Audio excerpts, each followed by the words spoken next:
And welcome back, everyone. Welcome back to another week, another edition of ESL Open Cup Asia 208. I hope everything is working well. Hope everything sounds good.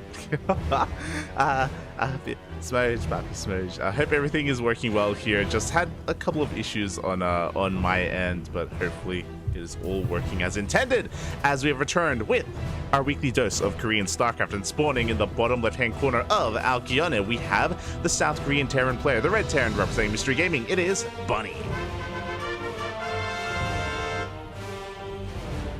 What's happening? Oh. There it is. And spawning in the top right-hand corner, we have we have the other South Korean Protoss, the blue Protoss player representing Maturino Esports, as I love the music a little bit. It is Nightmare. Here we go. Again, I do apologize for the delayed start to the stream. I did have a couple of just technical issues on my end that are still ongoing. I hope we don't change regions in this tournament. I wish the best to Showtime, but I hope we don't have to play on the Americas.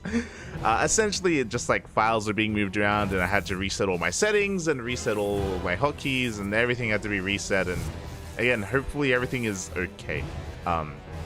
Everything should be resolved by tomorrow, ideally.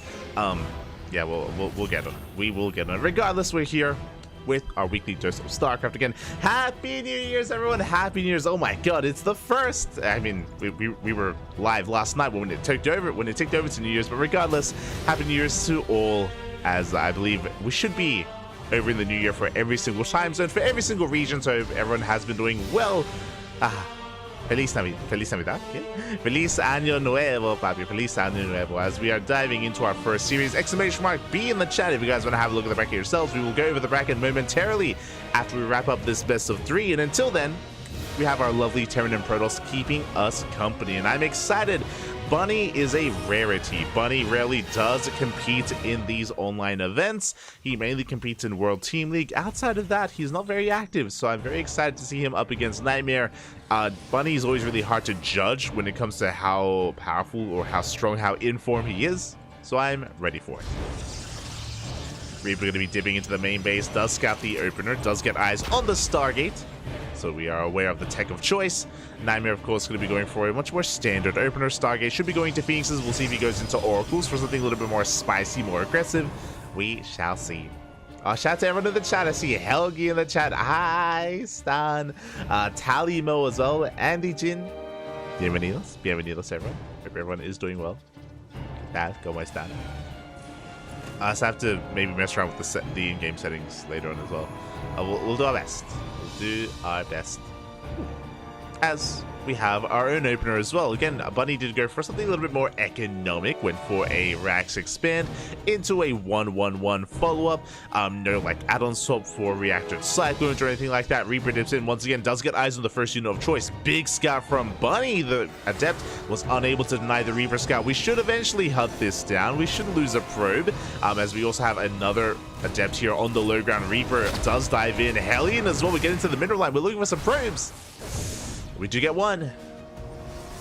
One probe does go down, and finally the Reaper does fall. But again, the big scout was when the Reaper got into the main base, when the Reaper did confirm the Phoenix, not the Oracle, on the way. So we are fully aware of the Phoenix space play here in the early game.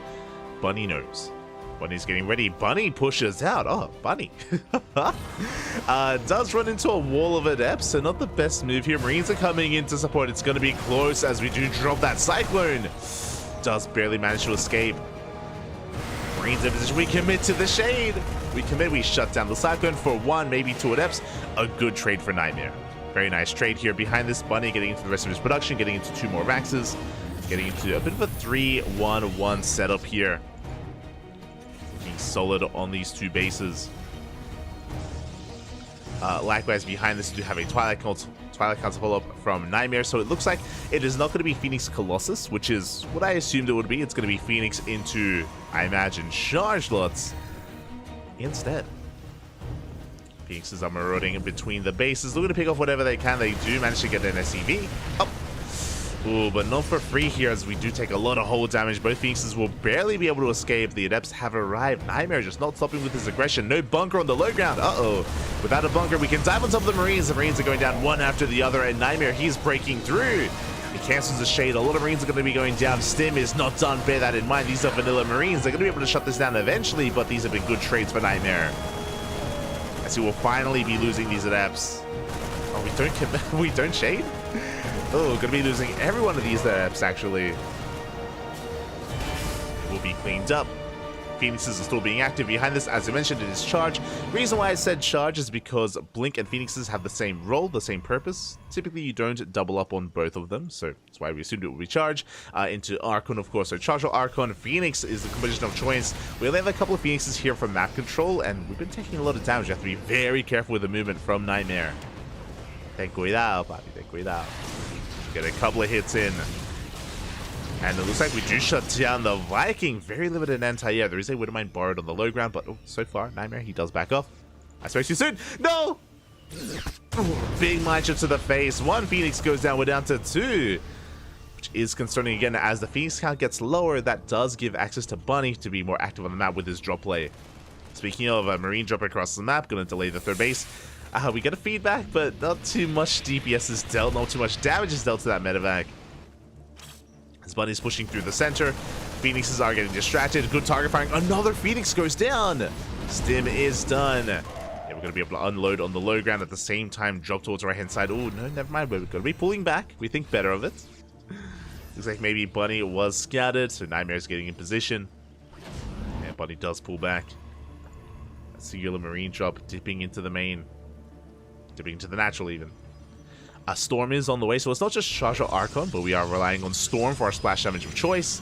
Nightmare was being very aggressive earlier, but now he is going to be taking a bit of a backseat here as the drop slips into the natural. Nightmare a bit out of position, did not see this drop coming. We get 6 probes. Oh my god. Again, good target firing out of Bunny. He will be cleaned up, but again, 6 workers for 1 drop. Pretty good damage. It wasn't just 6 workers, it was also forcing the Phoenixes back home, getting a couple of Phoenix kills, trading well with the army, delaying the third base. A lot was achieved with that drop, other than just the worker kills. Behind this, third base is being taken, being landed on location. Marauder count is getting higher and higher. We're on a 5-rack setup, pretty standard here on 3 bases. We're not going for a big 3-base all-in or anything like that. We're just building up quite nicely here on these 3 CCs. And Nightmare has lost map control for quite some time here. Is stuck at home, so far in position to have a mine drop, but Phoenixes, they are going to be missing it. Only 2 Widow Mines, so hopefully we're able to react in time. We do have a shield battery, we have a couple of zealots. At the same time, I love that Bunny's pushing through the middle. He's going to be distracting Nightmare, keeping his attention here in the center of the map while the drop comes in. Does Nightmare have the reaction here? The reaction time. Split up between his bases, and here we go. He does go for the drop into the main. Nightmare, is he paying attention? He is. He does pull back. So far, good reaction out of Nightmare. Only 2 probes go down. The main army pushing through. Now, bearing in mind, we have Storm. And we have 4 High Templar, each with at least 1 Storm. So Bunny has to be very careful when it comes to pushing into this. He doesn't have any Ghost. He, I believe, doesn't. He does have a Ghost Academy, but no Ghost yet. Double drop into the main base, scans the main army, gets eyes on it. Here we go, we do go for the drop. Zealots are going to be cleaned up at the same time, pushing on the left-hand side, keeping Nightmare distracted. Widow Mines are not going to be able to reset. Looks like they did go up on Zealots, not on probes. And this drop, we can threaten some of the sectors or some of the production, but yeah, we should be able to shut this down. Only a handful of Marauders, they are going to be unloaded, and not too much anti-air. The Medivacs, ooh! Widow Mine shot goes off. Only 2 Phoenixes left. Rest of the army coming in, but here come the Storms! Oh no! Big Storms on the army! We do pick up, we do get the hell out of there just barely in time. Whew. These Medivacs so very low. But we do escape with most of the army. Still have a mine resetting in the main. Ooh, getting a Stalker. And we're not done. Behind all of this, Bunny has been macroing, Bunny has been transitioning. We do have Ghosts. This is what we've been missing. The answer to those High Templar. Storms are terrifying, but EMPs can be better. They can be. Again, does come down to the control, does come down to the unit micro here of our 2 players. Oh my god, no fear. These Medivacs are still so very low. We go for the drop anyway, and we think better of it, but Phoenixes. No! We get 1 Medivac. We get the 2nd, and we get the 3rd as well. Big pickoffs. Meanwhile, the mines! Whew, that could have been so much worse. There are 32 probes here. 6 workers do go down. We have 2 more mine shots here ready to go off here at the 3rd. Going up on Zealots. That could have been disastrous. Bunny will retreat. And what's important is that Bunny, he has been losing a couple units here and there. He's been mainly losing medevacs, actually. So we look at the unit source tab, 7 medevacs, handful of marines, but he's been preserving his army for the most part. He's been preserving his marauders. He's been building it up, and now here we go, we're pushing out. Now, despite Bunny being up in army supply, and he is up 30 supply, by the way, he has a lot of momentum, the storms are still terrifying. We still have to respect them. Again, 4 High Templar in this War Prism. Bunny has to be so careful. Rotating over towards the left-hand side, does run into the Zealots. Where are the storms? Up from behind the EPs! We connect! Only 1 storm goes off. That was a big storm, though. Even some friendly fire with the Widow Mines. 3 High Templar were EMP'd, but the 4th did get the storm off. Regardless, we are breaking through. Bunny, he breaks through the main army. Another storm here as well does connect. But Bunny's rallying everything across the map. There's barely anything to defend. There's 1 Colossus and a handful of Stalkers. Nightmare plummeting in supply. And we gotta go. We gotta send it, Bobby. Goes for the scan, sees the lack of 4th base. Bunny's gonna be feeling pretty good about that because Bunny's on a 4-base economy. Bunny up in economy, up in supply. His supply, though, very battered, very bruised. That's a lot of medevacs. We've been losing a lot, so we've been replacing them quite a bit. Now to 2 Colossi. Hopefully from here we go into Vikings. There we go. Viking production has commenced. We're up to how many? 9 medevacs. So we are soon to have 1 storm available. 2 of the High Templar with barely any energy, but the other is, there we go, 1 storm. There's 1 storm with this army. Zealot run back coming in, but there's a planetary in position. We have Widow Mines as well. Yeah, Bunny, he's going to be reacting, rotating over to defend.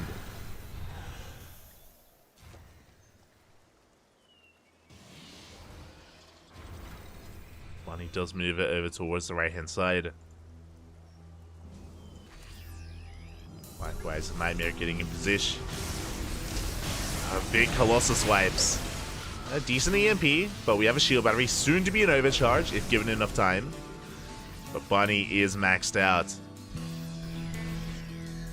Remember, winding it back, Bunny almost died earlier this game. It was brutal, it was crazy. Bunny did survive. Here come the storms. Now we have 3. EMP does connect with the prism itself. Getting very low. Spending all that shield battery energy. Vikings coming in. And can we focus it down? We can. Sold EMP. 1 storm does connect, but only 1 storm. That's all we had. And we just mine drop on top of the main army as well. Mine shot's going to be going off. Big connections. But we are running out of fire. And we're trying to break on through. We're trying to dive on the Colossi, but the Colossi live. The Colossi do live. Bunny is forced back. Nightmare does hold. Just barely. These Colossi so low. And again, a lot of the supply here from Bunny is elsewhere, right? In his SCVs, in his economy. Bunny still building up.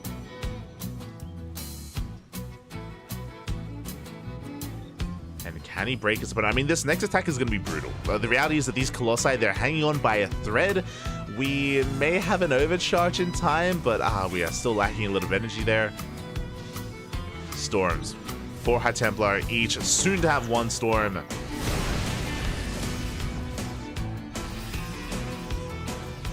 Bunny rotating over towards the right-hand side, looking for a way in. He has been so on point with his EMPs. Like, I should emphasize as well, even though every time there's like a single storm that goes off, out of 4 High Templar, they get EMP'd. Once again, 1 storm. The prism gets sniped. That was it. 0 High Templar left. Like, Nightmare can always get 1 storm off, but out of 4 High Templar, we're looking for much more. Nightmare has been having a really hard time preserving his High Templar and actually getting value out of them. And here we go, Bunny pushing up the ramp. Vikings going to be popping off. Finally, the Colossi going to be going down. Only 1 Colossi remains. We're pushing up this ramp. We're forcing our way in. Dive on top of the army, and that is going to be it here. GG gets called, and Bunny will take game number 1. GG. GG, well played. Congratulations. Bunny does take the first game, but that was a close one. Remember, winding it back, Bunny was in control for the second half of that game, but for the first half, Bunny was up against the wall. He was hurting. He was getting, again, torn left and right by the Adept Phoenix aggression of Nightmare, but Nightmare wasn't able to break his opponent. Wasn't able to break him, and then suddenly the momentum swung in Bunny's favor. The map control swung in Bunny's favor, and did not let it go. GG. And with that, we're getting ready for game number 2. I see in the chat, hi peeps, this is the first cup of 2024. It is. Not our first broadcast of 2024. Last night we were live, and with our live broadcast, we ticked over into the New Year's, and we had like a viewer replay cast, I guess, for our first cast of 2024. But this is the first tournament, the first event of the year, and we're here for it. The beginning of something special. Again, we had an amazing 2023. I think I mentioned it last night. We casted 475 times in 365 days. 475 broadcasts in the year. Crazy. And I want to outdo myself. I want to reach that 500. Let's go.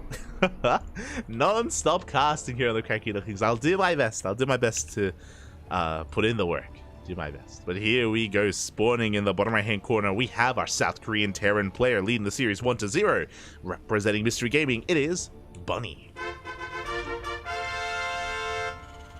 And spawning in the top left hand corner, we have the South Korean Protoss player, the blue Protoss, representing Maturino Esports. It is Nightmare.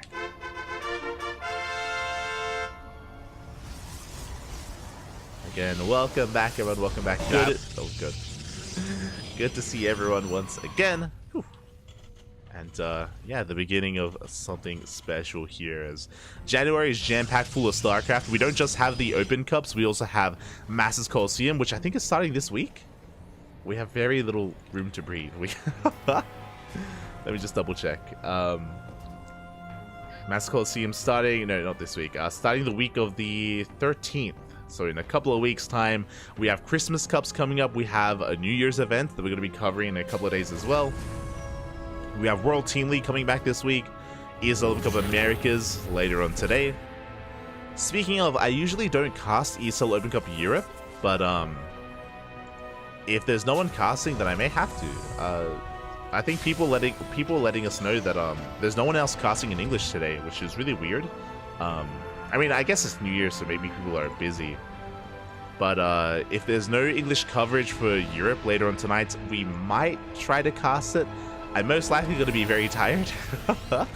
But if there's no like Wardy, if there's no Rotterdam, if there's no Zombie Grub or any of the other English casters for ESL Open Cup EU, then I'll set an alarm and I'll do my best to cast. I'll do my best. I'll do my best.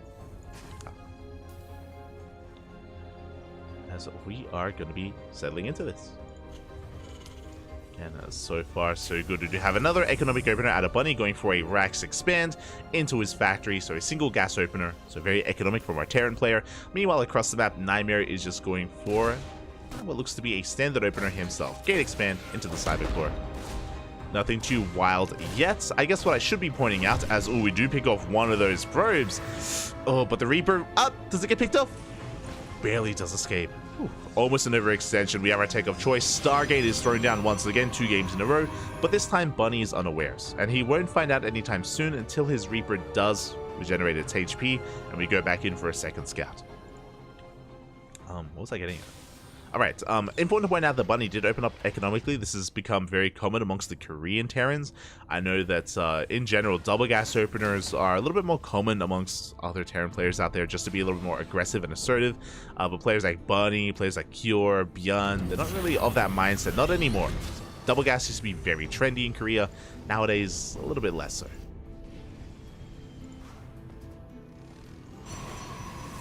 Here we go. We do have the Reaper coming into the main base. I should emphasize that actually eBay blocks have been really popular in recent times in TVP. But we're not getting that here, as we do get a full scout off. The Reaper does go down, but we get eyes on the Phoenix. We get eyes on the Stargate.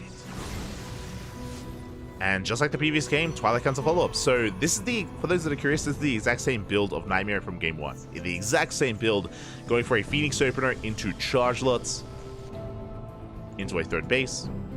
This is what we saw in game 1. And we'll see if, I mean, Bunny, he's already tightening up his defenses. If you remember, last game, Bunny skipped his bunker. He skipped his bunker, which is why the initial Phoenix Adept aggression got a lot of damage done. It was vanilla Adepts, I think it was like 4 or 5 Adepts alongside the Phoenixes, and they were able to really make Bunny sweat just because he was cutting corners. This time, taking it seriously. This time, he doesn't want to get caught out. Hello, Monsieur Medevac.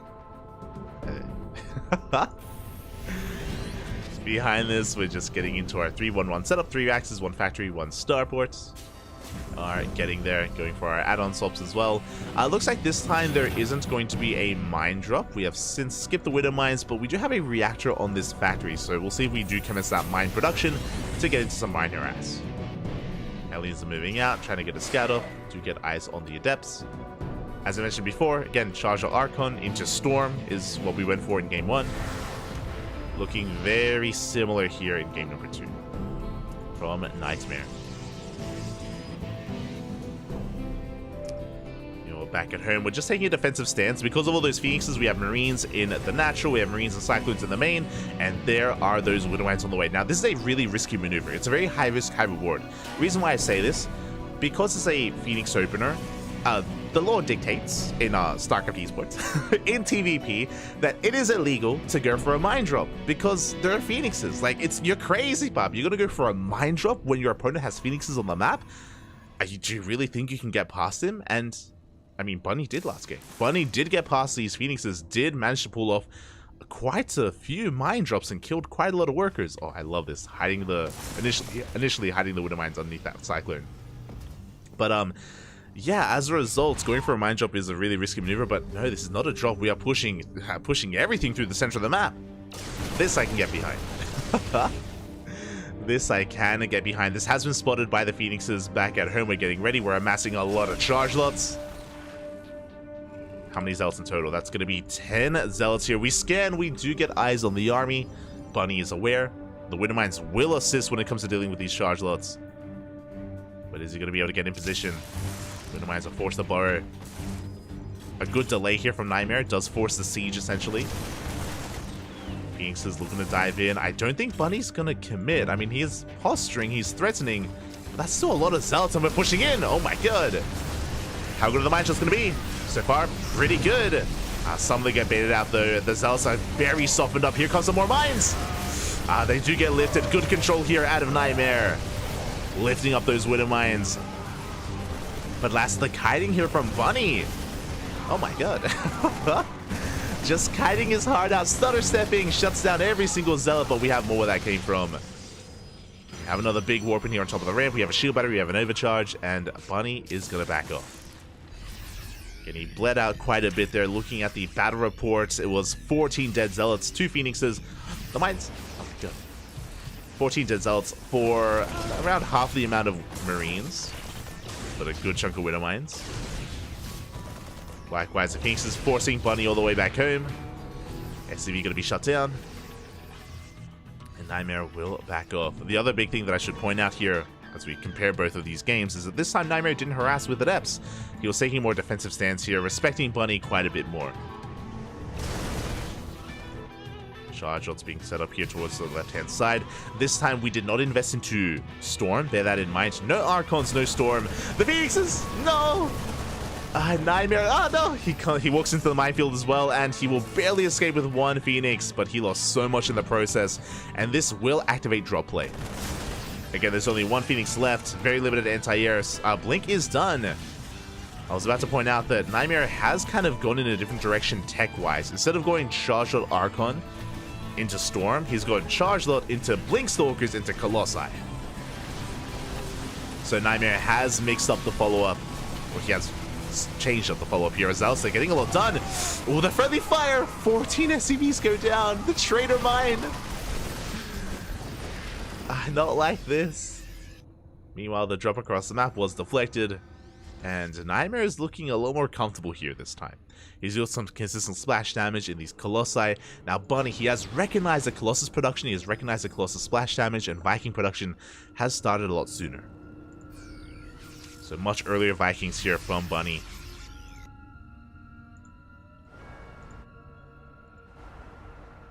He will begin to amass them. Ghost Academy is on the way, third base getting up and running. And it looks like the aggression has subsided. Has since subsided. Now we're up to critical mass. 3 Colossi have arrived. They've hit the field, and we do catch the army. But yeah, especially with these Link Stalkers. Going to be able to clean up this force. At the same time, Bunny pushing on the right-hand side. They're going to be able to delay that fourth. But only a delay, no cancel, no kill.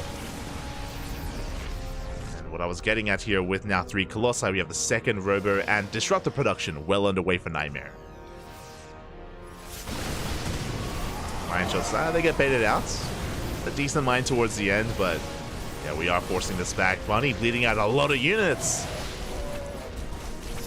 Yeah, did a great job at delaying the fourth, but stuck around a little bit too long. Oof. Even some friendly fire with that Widow Mine. And Bunny, he's being hunted down here, bleeding out so much, does reinforce. But Bunny doesn't really have much momentum left here. He has some Widow Mines that are waddling in. there's potential. But the Observer has arrived. Nightmare, he should be able to clean this up without losing anything. And Mine Shot's going to be going up. Goes for the scan, but out of range of the Observer. Cheeky move out of Bunny, hoping to snipe the Observer, but doesn't get it. Oh, it does actually. Just in time. Snipes it with those Vikings. But again, Nightmare now has a supply lead. Something that he did not have in the last game. Nova's gone! Oh my god, that was so close. Jesus. Bunny, calm down.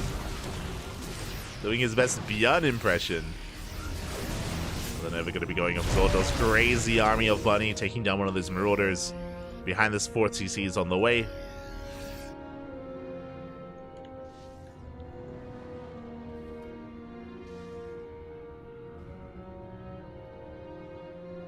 CC is on the way as Nightmare going to be rotating around, still just continuing that Disruptor production.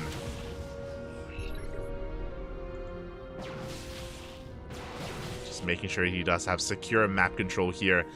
Bunny backing up, getting into Ghosts, of course getting to Vikings. Unfortunately, unlike the previous game, the drop play of Bunny hasn't been successful. He's been trying to go for some drops here and there, but Nightmare has been doing a great job of keeping up.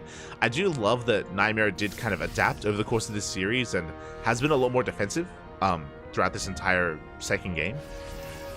He's been willing to kind of absorb these blows and absorb these attacks of Bunny instead of going for his own. Nova goes off. Novas, they do go off. Do not connect. Whew. Double drop on the left-hand side, but they're at Colossi in position. This is what I mean. Again, Nightmare, he's not really being active with his army. He's just chilling back at home, defending, and soon maxing out. So just a much more defensive outlook here in the second game. And it is working out for Nightmare quite well.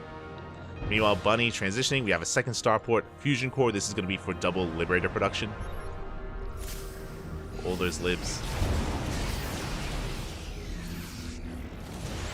The Nova goes off, takes down the Marauder. Amidst all this, Nightmare taking a 5th. Maintaining his economic advantage. Observer has eyes on the main army. Likewise, the scan does reveal the main force of Nightmare. Now, bearing in mind that Nightmare doesn't have his Colossi with this, he has them back at home, so potentially Bunny could try to collapse on this position, recognizing that Nightmare has half of his AoE and half of his splash damage. So Bunny's hoping to catch Nightmare off guard.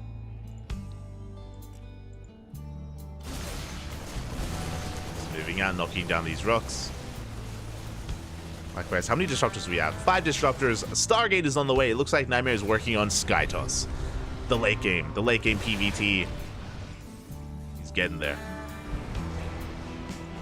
So the way this dynamic works is that Liberators are ideal against Ground Toss, and they really shift momentum, they shift the dynamic in Terran versus Protoss, just because Liberators, they reign supreme. And what's the answer to Libs? Tempest, Skytoss in general. That's where Nightmare should be headed after the Tempest after the Liberators are revealed. do get a snipe on the 5th. Very nice pickup here from Bunny. Nightmare going to try to hunt this down, but alas, he cannot engage. Good pickup so far from our Terran player. You can see Nightmare trying to respond, but doesn't want to overcommit, doesn't want to get caught out. Very aware that he's vulnerable to a drop. And we're coming back in. We're going to kill already, and we get a cancel as well. Good pickups. Meanwhile, Fleet Beacon, 2 more Stargates, and +1 air attack is on the way. That Skytoss transition is on the horizon here. Meanwhile, the Novas, the Disruptors, big EMPs, and we snipe 1, 2, 3. Oh, some of the Novas will connect. Bold move here out of Bunny, but he will lose almost everything. There was some nice pickups initially, but out of 5 Novas, 2 of them did connect, and with that, Bunny is forced back. Now, what's important here is that those Disruptors aren't being rebuilt. And the reason for this is because of the Skytoss. Nightmare, he wants to get into Carriers and Tempest, not waste his time with Disruptors, not anymore. So the ground army is going to be that much weaker. Liberators are on the way. And hopefully Nightmare does go back into robot production once he does lose some of his supply.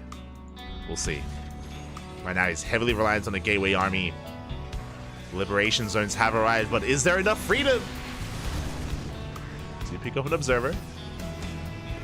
Dark Shrine on the way. So far, Nightmare trying to find a way in, but this is the power of Oceanborn. A lot of high ground here, a lot of points of elevation that we can't quite break through. Again, only 1 Disruptor, which means we can kind of A-move. We can just stim. The Colossi are a threat, don't get me wrong, but that's where the Vikings come into play. There it is. 4 Tempest. We're getting back into Disruptors, thankfully. That's something that we are sorely lacking in this army. There it goes up. Remember, only 1 Nova. More freedom has arrived. We have Tectonic Destabilizers on the way, which is a Tempest upgrade. Ooh, double drop on our hand side. We have denied this base twice already, and we're diving on this for a 3rd time. And that's going to be a kill. The army's racing back home. Because of the EMP, there is no recall. And the army is just too little too late. Too slow as the base goes down. The army's been dragged out of position. Bunny pushing on the left-hand side, looking to go for that center base. Tempests are revealed. Liberation zones are thrown down. Novas go up. Good dodges. And the Novas, they do not connect. We dive on top of the Disruptors, but it looks like we just don't have enough on the ground for Bunny. Yeah, not enough on the ground. The Gateway army of Nightmare pushes through. Bunny's in a lot of trouble. Again, maybe a little bit too cavalier there for Bunny to engage out in the open like that. Unsieged. He was trying to catch Nightmare, but it looks like Bunny was the one that was caught out instead. Now, he did reset the Disruptor count. That is true. He killed every single Disruptor. But the Gateway army is doing quite well here for Nightmare. The mass charge out Stalker. We're pushing in. We snipe the Libs. And 1 by 1, Liberator's going to be going down. Bunny, he's just bleeding out too much of his bio. Coming in from the right-hand side, big EMP. He tries to focus down the Colossus. He gets 1. He's going to get the 2nd as well, but here come the reinforcements from Nightmare. GG gets called. There's too much Protoss, and we are going to the ace match. GG. Let's go. Nightmare, he does fight back, and we're going all the way to game number 3. Again, Nightmare in game 1 was very aggressive, very much so in the face of Bunny, and he was punished for it. And it looks like Nightmare kind of learned his lesson. We spoke about it at the time, but again, Nightmare, he never really pushed into the bases of Bunny until the end of the game. Like, he was very much so only vying for map control and only really focused on his side of the map. Bunny was finding damage, don't get me wrong. He was eventually finding some drop harass and sniping a couple of bases here and there. But for the most part, throughout the entire mid-game, Nightmare was in control. And Nightmare was able to get to 4 bases quite easily, quite nicely. Solid economy, transition to Skytoss. Nightmare had a lot more success, taking a more defensive stance here in game number 2. And now we'll see how both players adapt in game 3. You know, Bunny, I'm sure, is aware that his drop play wasn't as successful in that second game, and he's going to have to try to maybe calm things down a little bit, or again, take a different approach in the ace match. We'll see. We shall see a spawning in the bottom left-hand corner of Hecate. We have the South Korean Terran player, the red Terran representing Mystery Gaming. It is Bunny. And spawning in the top right-hand corner, we have his opponent. We have the South Korean Protoss, the blue Protoss player representing Matcherino Esports. Tying up the series 1-1, it is Nightmare. Oh.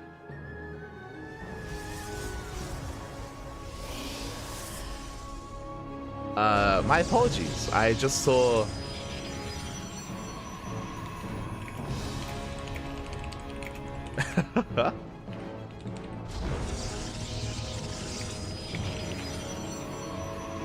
sorry, I just saw in the chat that Nightmare may be a part of Matcherino in game, but it looks like he has left the team. Sorry, I guess I missed that. I mean, I've been asleep for most of the day. Have been asleep, but it looks like, yeah, Nightmare has been let go. It looks like with the conclusion of the WTL season of World Team League, Nightmare is no longer on the team.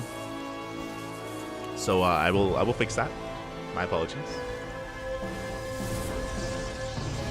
As of a couple of hours ago, actually.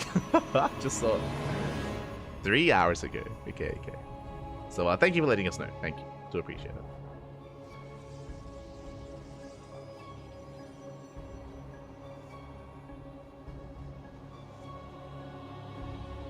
Just catching up.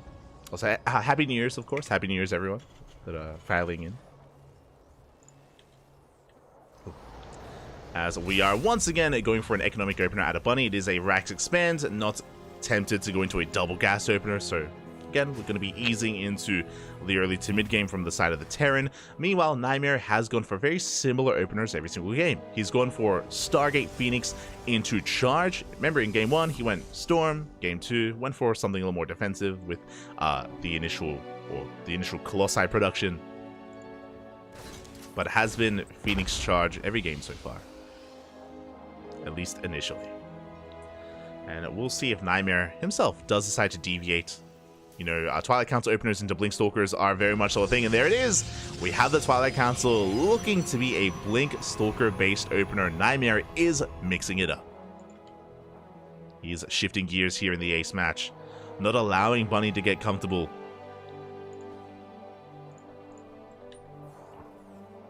Here we go. Adept's going to be rocking up, threatening the bases, threatening the mineral lines, looking to shade into the mineral line here and deny any kind of mining at the natural. At the same time, Reaper slips across the map, does avoid the Stalker. Nice movement here out of Bunny. Avoids the Stalker, gets into the main base, and Bunny will get a full scout. Base is under Boys attack. are being pulled. He's getting, oh no! He's getting surrounded. He will barely scout the Twilight Council. Sees it researching. He's aware of Blink. Phew. Bunny was a little bit distracted there, back at home defending against the Adept. So he almost got surrounded. But clutch scout there from Bunny. So with this scout, he knows that he needs to get into tank production a lot earlier. We need tanks. We're going to invest into a single Widow Mine. There we go. Second Widow Mine on the way. Hopefully we don't invest too much here. And tanks are going to be required depending on how aggressive this is. This could be 2-gate Blink into a third. This could be 3-gate Blink or even 4-gate Blink. And we can see an economic opener. Okay, so only 2 gateways here into a third, so Nightmare not really being too aggressive. Meanwhile, Bunny is unaware. Bunny is still in the dark as to what is going on. He did lose his Reaper, still hasn't seen that third, but soon he will as he moves out with that mine drone. Upon seeing the third, he will recognize that he doesn't have to be too defensive here. There's that tech lab on the factory. As I mentioned before, if you do scout a Twilight Council opener, you have to get into tank production a lot sooner than normal. But once Bunny sees what's happening, like, he's going to realize that okay, everything's chill and everything's going to be pretty calm in the early game. So we already have eyes on that third. Mine drop coming into the natural. Stalkers are in position. Widow Mines will burrow. Up! One shot goes up. Decent connection. One shot for 3 probes. Pretty good stuff. And the medevac will escape. Blink is done, but 1 second too late here, as Bunny does get the hell out of there. And again, the important thing is that he scattered the third. Behind this is getting into his 3-1-1 setup. You can see he made 1 tank and has since, gotten out of tank production. He knows that he doesn't need an abundance of tanks. It's not necessary. He would if there were additional gateways and if we had a delayed third. But again, Bunny did piece it all together. Said we're getting into Ravens and into Interference Matrix. This makes sense. He's assuming that his opponent is going into Colossi, and he's not wrong. Colossus production has commenced. Accidental Lance is on the way, and Ravens can completely shut down Colossus-based play. They have potential. As the Prism has arrived, Nightmare going to be applying some pressure. Again, doesn't have a lot of gateways to reinforce, but looking for some SCV kills nonetheless. So dipping into the main. Getting a couple of SCV kills. Before being forced back. 2 SCVs and we haven't lost any Stalkers. Again, good control out of Nightmare. See in the chat, that's sad. I hope it's his choice. Maybe he wants to slowly move on with his life. I'm pretty sure Nightmare does intend to continue to compete. We'll get into it after the aggression does end. Getting another 2 SCVs, 4 in total. Not losing anything, by the way. Really nice control here out of Nightmare. But for those that are wondering, there are some teams out there, Matcherino Esports included, that do bolster their roster specifically for World Team League. If you're unfamiliar, then I highly recommend checking out the VODs. We do cast World Team League on a weekly basis. It is basically like the team league of StarCraft, and you do require 3 players to compete. But the season is coming to an end, and the playoffs for this season of WTL are starting this week, and Matcherino didn't make it to the playoffs. So most likely Nightmare was only a part of the team for their WTL run. Their WTL run has ended, and Matcherino will most likely look for another substitute player in the upcoming season of World Team League, and that's still a couple of months away. So I'll be honest, like, even though Matcherino did end up dropping Nightmare and Nightmare is now teamless, they will have Nightmare will probably have an opportunity to join another team in the next season of WTL. As he's definitely a strong enough player to be worthy of a team. As we do have the Marine drop in the main base. Doesn't get too much damage done. Shield Battery was done. We had the Overcharge as well. Nightmare does hold, but Bunny is pushing.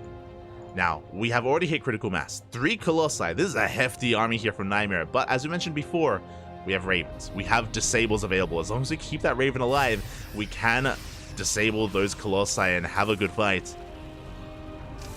Go for the Raven. The Stalkers ain't in.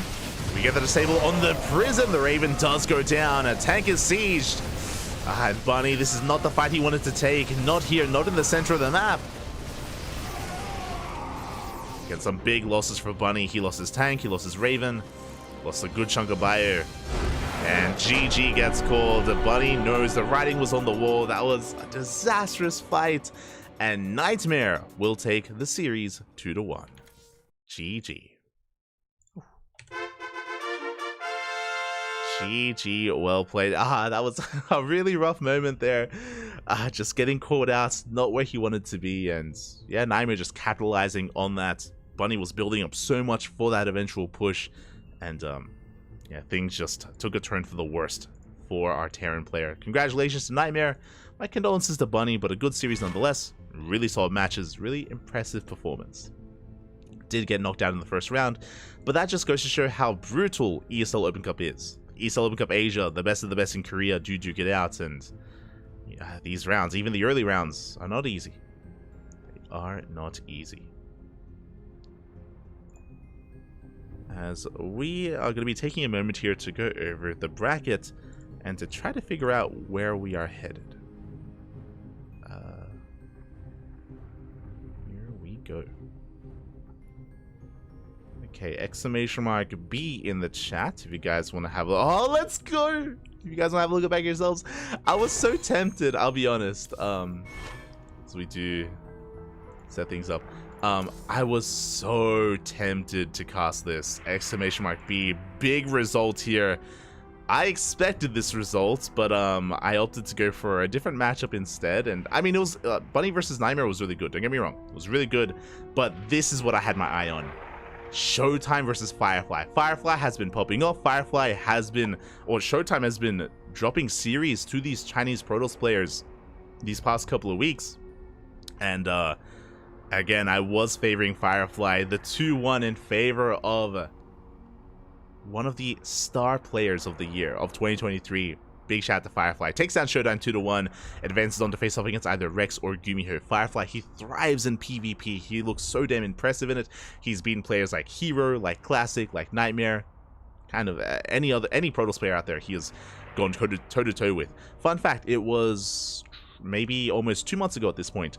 I casted ESL Open Cup Americas. I casted the finals with Chicken Man, and the finals, fun fact, was Firefly versus MaxPax. That day, Firefly had beaten, I think he had beaten Gumiho, Bjorn, Creator, and in his series against MaxPax, he went all the way to the ace match, went all the way to game 5, by the way, against MaxPax of all players. So, again, Firefly, if you are unfamiliar with him, you should familiarize yourself with him. You should, if you're unfamiliar, you should watch some VODs, papi. We've been casting him all year, and Firefly, in my opinion, has kind of been like the kind of like rising star of 2023. He has improved so much this year over the course of the WTL seasons, over the course of all the ESL Open Cups and KSLs, and it's been really cool to see Firefly kind of come into his own. And yeah, but now it's becoming more regular that he takes down some of the best players in Korea and some of the best players in Europe. It's really cool stuff. Really impressive stuff there. As we are getting ready for our next series, quickly checking, Rex vs Gumiho is currently ongoing. Nightmare advances on to face off against the winner of Cure and Jeshi in the quarterfinals. DRG versus Nice ongoing. DRG 2-0 Oliveira. That's another one that I had my eye on.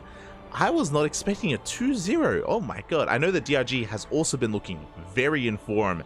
If I want to point out, like, if you want to see DRG like looking like a beast, I am Katowice qualifiers. DRG went up against Bjorn, Classic, some of these big Korean names, and DRG looked damn good a couple of weeks ago. So 2-0 Oliveira, good result there from DRG, advancing on. Meanwhile, we have our next series. We're getting ready. Oh god, I need to quickly set this up. We're getting ready for our next series here. It is going to be Dark versus Creator.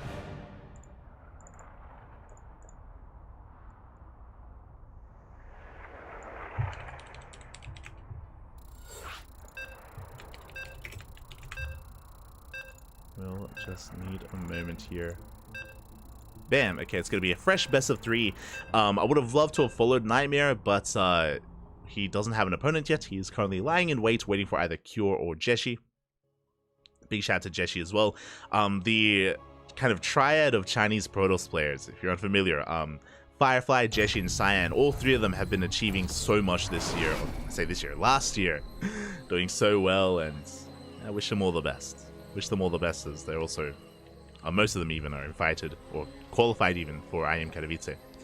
But here we go, we're getting into our next best of 3, and spawning in the bottom left-hand corner of Solaris, we have the South Korean Zerg player, the red Zerg representing Dragon Kai-Z Gaming. It is Dark. And spawning in the top right-hand corner, we have his opponent. We have the South Korean Protoss player, the blue Protoss representing Club NV. It is Creator.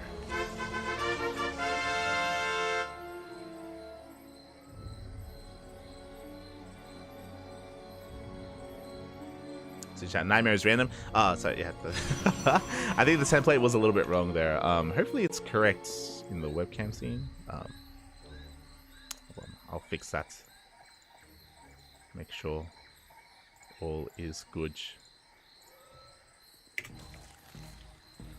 Showtime is playing with 250 ping versus CN ping. Yeah, even without that ping, I would expect Firefly to do well. I mean, that's why I also brought up Firefly versus MaxPax on the America server, where both players had a much more even ping there. Firefly did still take him to game 5. Impressive stuff. But yeah, from here we're getting into our openers. It is going to be a Gate expand, add a creator into the cyber core, so a pretty standard opener from our blue Protoss player. Likewise, Dark going for a hatch gas pull, for stick the unnatural natural, but outside of that, everything is looking as it should here in the early game of this ZVP. Here we go.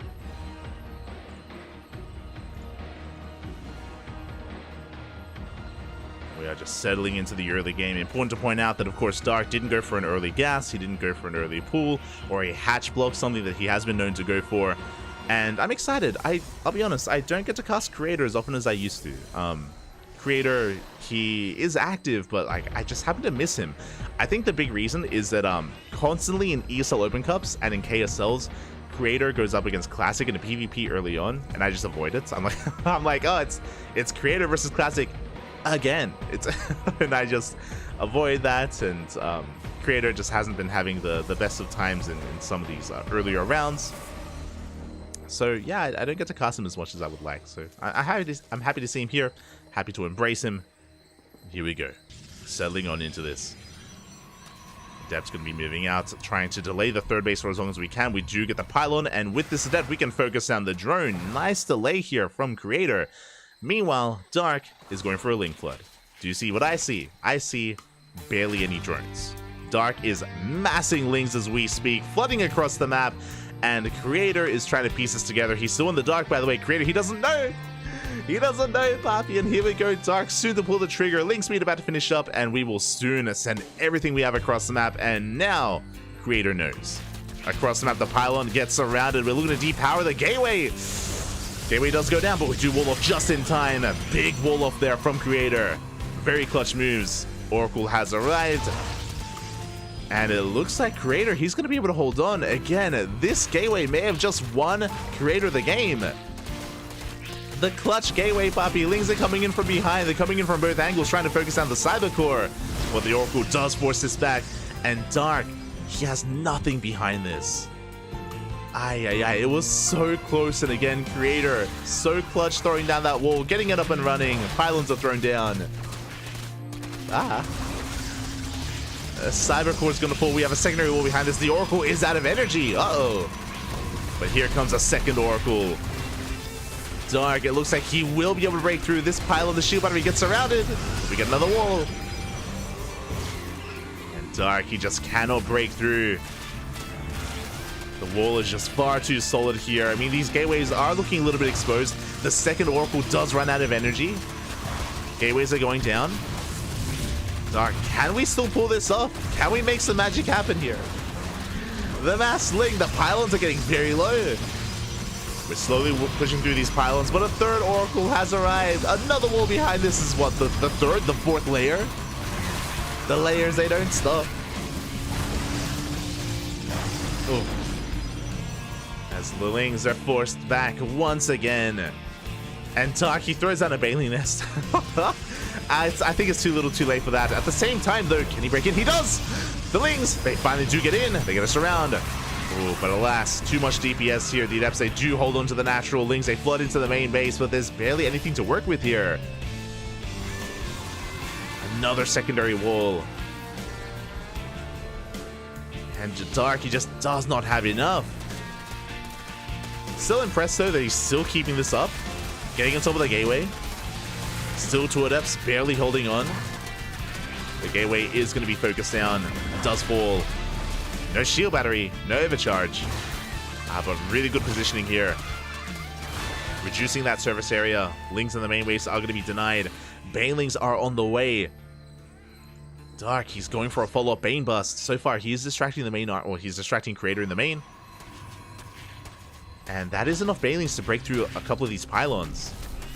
Uh-oh. Creator, he's being forced further and further back. The Oracles are being distracted by the Banelings. They won't link in. No shot. And they will crash in. And they will knock down these pylons. The pylons have been broken. We bust into the main base. This has been like a 6-minute link flood here from Dark. And has he done it? He gets into the main. No shot. No shot, but he gets into the main base. Probes are going down left and right. Lings are flooding across the map. It's going to be 14 dead probes. Banelings will barely finish, but they can't really achieve too much. Creator still has a mineral line, though. He's still up in economy. Still up. The Banelings! They get in. One of them does waddle in, but there's not much to connect with. So far, good zoning. The Lings, they break in once again. No shot. They break in once again. Big connection in the mineral line. More Lings flooding in. Probes are falling. The Oracles, again, they're out of energy. They can't help. The oracles can't help, Bobby. Probes are falling. I can't believe Dark is... He's kind of pulling this off. It's so close here. We just need a little bit more energy on these oracles. They focus down the Bailings. We crash in! Big connection. No shot. Creator. He had done so well surviving up until now. Bailings are finishing. How many oracles do we have? We have 8 oracles, by the way, with barely any energy whatsoever. 8 oracles up in the air. Like they just don't care. They can't do anything. Lings are trickling in. We're down to 9 probes for Creator. No shot. 9 workers. Big shout to the guy. I'll shout out the gifted subs after the game because things are popping off, Papi. As we keep trickling in, we have 1 adept on the way. The Bailing! Oh my god, almost connects. How many Lings do we have? We have 15 Lings left. That is enough to get us around. Oracle does activate his pulsar beam. It looks like we have plenty of oracles now with energy. We should be okay, but Darky comes in from behind, focuses down whatever he can, gets another 3 probes, and gets on top of the adept. He does get a kill. No more adepts remaining. Only oracles, and only 10 probes now. Lings, they just don't stop coming. Gets another probe. Now, Dark is still on 14 workers, by the way. Like, he doesn't really have an economy behind this either. But he's breaking in, gets another couple of workers. Not like this. Another adept has arrived. We're trying to hold on. We're down to 8 probes, soon to be 7. Zealot is on the way. Bailing crashes in. Oh my god. No, we can focus him down. That's it. That's it. That's game. 1 probe. 1 worker left here for Creator. Not like this. Dark has pulled it. It's been a 9 minutes all in. And Creator had held. Like, Creator had a really good hold initially. He was holding on. He was defending. He was minimizing his losses. He had like 3, 4, 5 backup walls. But the Bailing bust. The Bailing bust is what caught him off guard. The Creator was not expecting Bailings. Remember, he was pulled out of position. He was dragged out with those oracles. The Bailings got out of hand. They got out of control. They allowed Dark to finally kill some workers. The Bailings were the MVPs. And Creator has nothing. He doesn't have enough to make a probe. Creator, he's down to 34 minerals. It's 50 to make a worker. Which means what you see is what you get. Now, to be fair, Dark also lost all his drones as well. The oracles, they got across. Now they kill every single worker. Does Creator still win this? So we have nothing. We have no economy for either player. Both players have lost their workers. Both players have lost every single drone, every single probe. And Creator has energy-based units. GG gets called. Creator wins. He takes it at the end. GG. Creator will eventually kill all the Lings, and Dark had nothing left. He lost every single drone to Oracle Harass. I'm sorry you missed it. I was a little bit distracted. It was chaotic, and Creator will hold. GG. Oh my god. GG. And a big shout out to Manekino in the chat. Thank you so much for the gifted subs. Oh my god, 10 gifted subs. Thank you. We do appreciate it. Gracias, papi, gracias. I see Eva in the chat. Platinum Hero Sniper, welcome. Happy New Year's.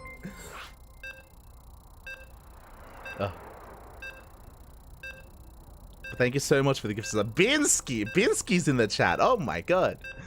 Go to bed, papi. The American Terran.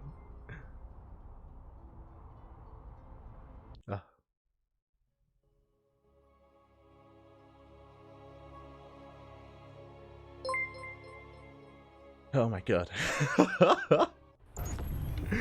Alright, here we go. We're getting into our next game. I see the chat freaking out. I see the chat catching up. And we are diving into game number 2 and spawning in the bottom right hand corner of Hardlet. We have the South Korean Zerg player. The red Zerg representing CranKy Gaming. It is Dark.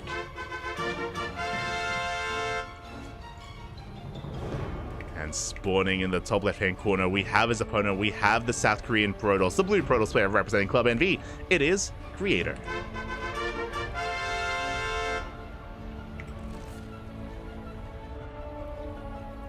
Here we go. And yes, as people are pointing out, sorry, I apologize if I didn't make it clear, but yes, because Creator had a bunch of oracles, over time with energy, he would kill everything. He would kill all the lings and kill all the buildings as well. It would just take time. Dark had nothing left. He had no economy, no drones, only lings that were finite, and eventually, of course, Creator would win, which is why I did tap out. But GG. Oh my god. Let's go. And now we're settling into this game, and hopefully this time Dark doesn't randomly link flood. We do have a hatch gas pool. Last game, I believe Dark cut workers at 19 workers before just sending everything across the map. I do also apologize for the color. I don't know if you can see here, but like the saturation is kind of weird. I mentioned before, we went saturation here a little bit weird as well. The brightness, I should say. We did have some issues at the start of the broadcast, and some of my settings are reset, and the settings are still not fixed. So next broadcast they should be fixed. I say next broad. If we cast ESL Europe, it probably won't be fixed by then, but you know what I mean. We'll get around to it. Maybe tomorrow.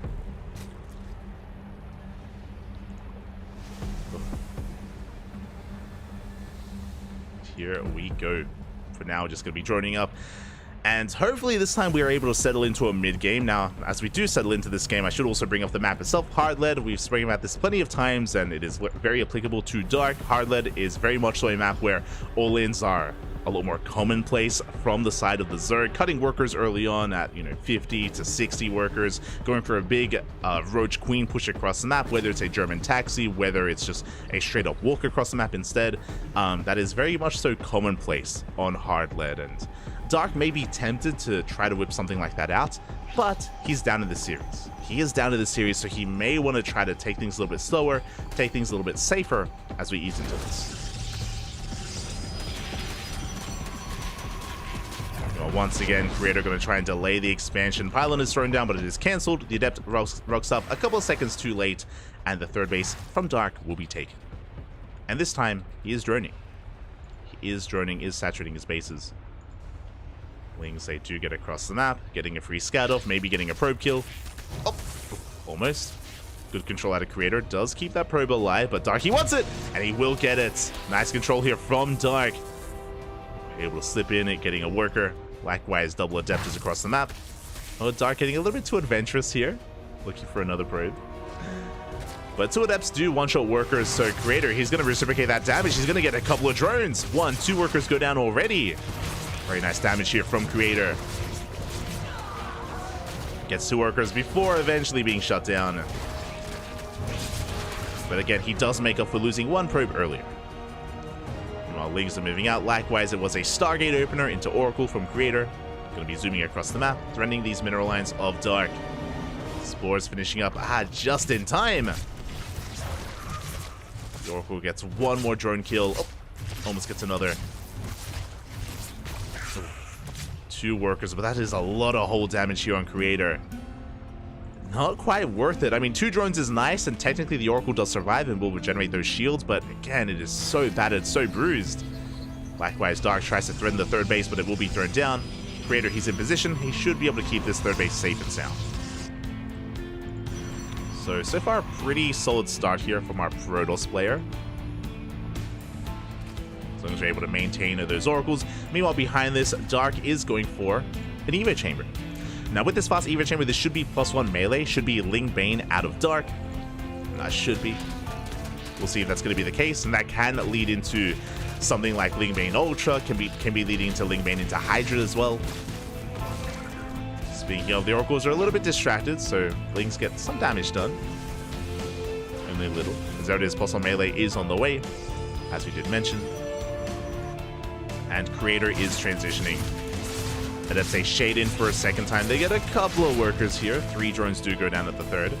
But our transition is going to be a Twilight Council on a forward. Should be +1, and I imagine Blink. We could also go into Charge. Either or. Both are viable. See what direction the Creator does take us in. Was Adepts do commit to the shade, but they can sustain themselves. There it is. Blink is on the way. So a very standard start here from Creator. Just triple Oracle into a third, into +1 Blink Stalkers, very by the book. it's a little bit refreshing. We've been casting a lot of Hero in Classic and Nightmare recently, and the 3 Protoss players that I just mentioned are all more aggressive than Creator. Much more aggressive. They're all enthralled with Glaive Adepts and Void Ray Openers and rushing into Sky Toss and Mass Oracle. So I'm happy to see that it's a little bit refreshing to see a much more standard game here after a week of intense craziness. Ling's going to be threatening a counterattack. Behind this, we have our lair on the way. Dark just going to be droning up, taking his 4th base, and we have a lot of Lings on the map here, trying to pull the attention of Creator apart. Getting to the middle line, Shield Battery does stop everything up though. Creator is in position, doesn't lose anything. So far, really solid defense here from Creator. Does force these Lings back. Behind this, we have a bit of a gateway explosion. A couple of gateways did finish up. Just working on that Stalker count. But nothing too major. I believe, how many gateways in total? 5 gates in total. From here, we should be looking to expand, should be looking to tech up into robo production. Into, I imagine, Colossi, but we'll see. Things are forced back. Behind this, we are getting a safety Roach Warren, thankfully. Oh my god. We are getting a safety Roach Warren going straight into an Infestation Pit. Okay, you have my attention. Now, Dark has been very fond of Swarm Host recently. But typically, Dark only goes Swarm Host against a player that's going Charge, that opens Charge. Against Blink Stalker, Swarm Host, they aren't as effective. So I'm curious if Dark is going to embrace that or tech up even further. Stalkers are going to be pushing in towards the south. They run into a wall of Queens. Ling's coming in for a surround. They're coming in from behind. Blink is used, and we do get a surround on this army. We'll shut this down completely. The Oracles are focused. A good fight here. A good engage from Dark. Does lose a couple of drones in the natural, but only 5. I say only, I mean, it's a pretty good amount of worker damage. Stay strapped into the main. Oh, the layered stasis. 7 workers and half the mineral line here in the main base. Creator, he's not going down without a fight. He gets surrounded, did lose a lot of stalkers, but did deal quite an economic blow here to Dark. Behind this, Colossus production, disruptors as well. We can see the infestation bit is for the Hive Tech. As I mentioned before, Swarm Host, usually if the Protoss player did open up in a different fashion, as that is still a lot of Lings. But again, a big shout out to Monteon in the chat. Oh my god, 20, not even 10, 20 gifted subs in the chat. A little bit distracted because of the fight. But thank you so much. Gracias, papi, gracias. We do appreciate the support, always, always. And thank you so much. You're going to be hearing some beeps for quite some time. I could try to mute it a little bit here. We usually don't get gifted subs, so usually the noise isn't too much of a big deal.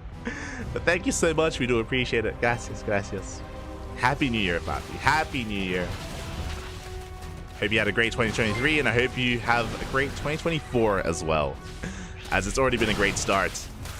Lings, they do try to engage. They're going to trade well here against these Stalkers. They do get 2, 3, 4 Stalkers. Oh my god.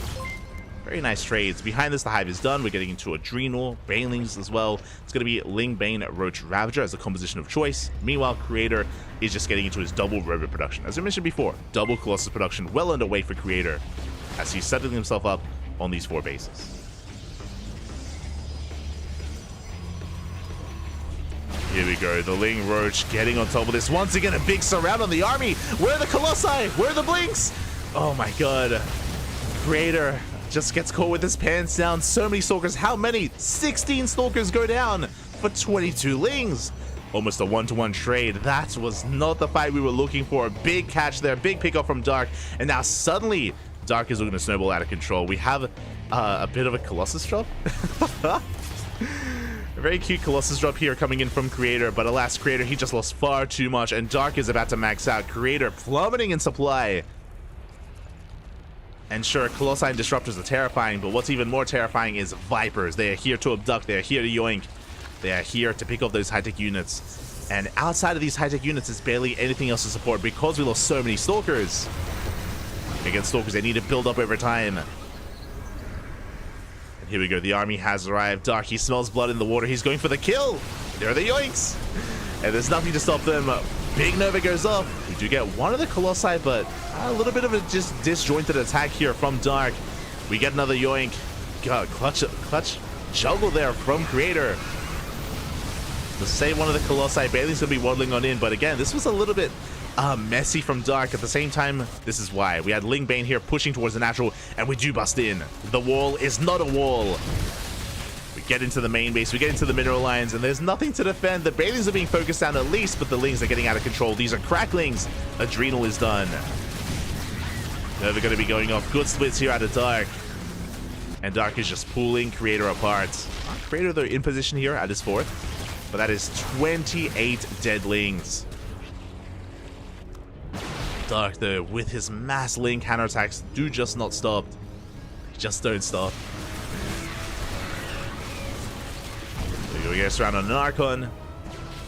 We still have Lings here in the main base. Main army going to be pulling back. Now, Creator does have a death bull of an army here. He's got 3 Colossi, but Dark is remaxing. He's remaxing, he's rebuilding. His Vipers are topped up, full of energy once again. And this time we can focus on this push. This time we can focus down those robo-based units. And there we go, we yoink the Colossi. 1, 2, 3 Colossi. All of them are going to be going down. Dark does take 1 big Nova to the face. But 1 Nova is not going to be enough, as the reinforcements will clean up what little is left of Creator's army. GG gets called, and Dark will tie it up 1-1. GG. Oh. GG, well played. GG, well played. We are going to the Ace Smash. Vámonos, papi, vámonos.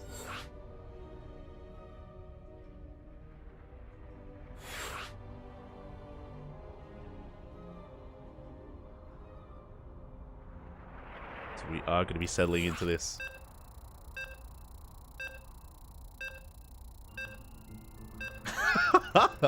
So the chat, you better cast me in max saturation today. Eba. Why are you pretending you're going to be playing an ESL Open Cup? You don't play in anything. Oh my god. When was the last time you played in Sparkling Tuna Cup, huh? Eba. Shaking my head.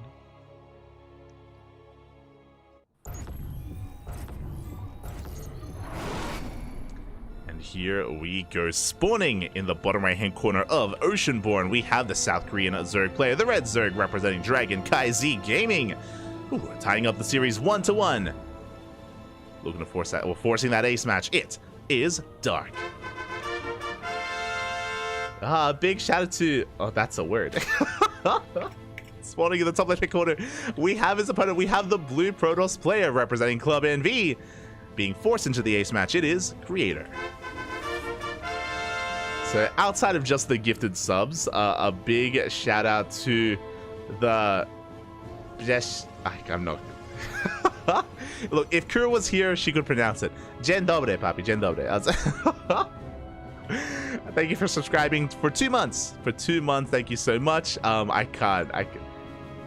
Bitch. Wait. What if I put this into like Google Translate?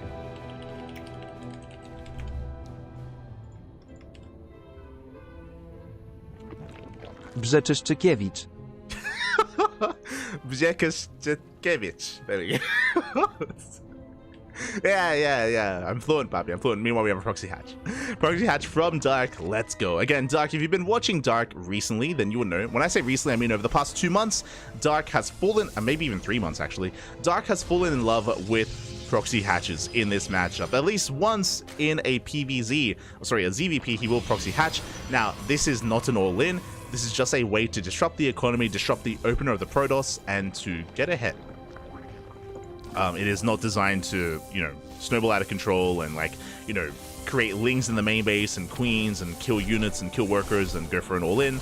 Not at all. This is just a way to throw a wrench in the works. It's the equivalent of a Protoss player going for a pylon block and forcing the unnatural natural. It's kind of like that, where Dark is just forcing lost mining time and forcing a bit of panic from the Protoss player. Just something Dark has been very fond of. Dark should be canceling, then he should go into the main base, and he should be looking for a gas steal. That's typically how he follows this up. There we go, drone does escape. 2 Zelda made. Double gate follow-up, by the way. Oh my god, a very aggressive follow-up here from Creator. Drone slips into the main base, heading towards that mineral line, and hopefully Creator can keep everything safe and sound. Hopefully, as, yeah, he does. Ooh, thread in the gas steal. Doesn't go for it, though.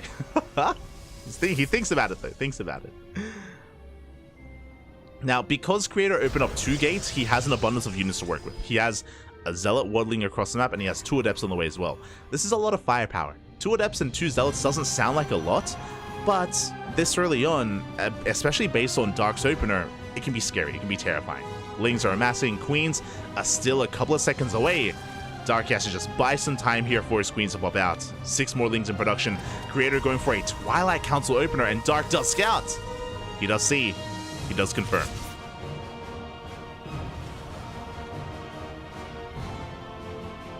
He does confirm here.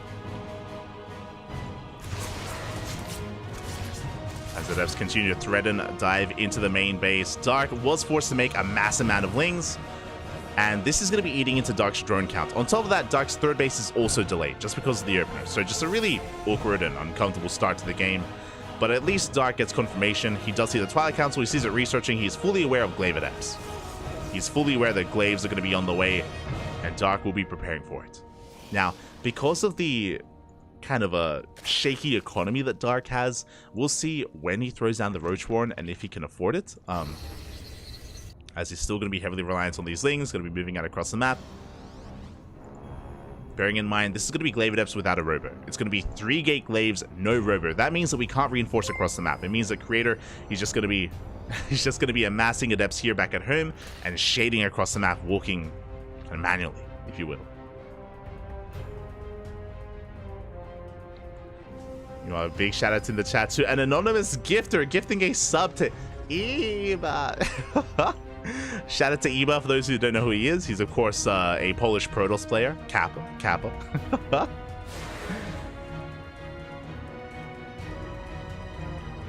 Thank you so much for the support. Eba, I'm sure, appreciates it. I hope you enjoy the emotes. Hope you enjoy the replay packs. We do send out replays to all our subscribers on a pretty regular basis. As, ooh, we're doubling down. This is not just Glaive Adepts. This is going to be Glaive Adepts with a Dark Shrine. Let's go.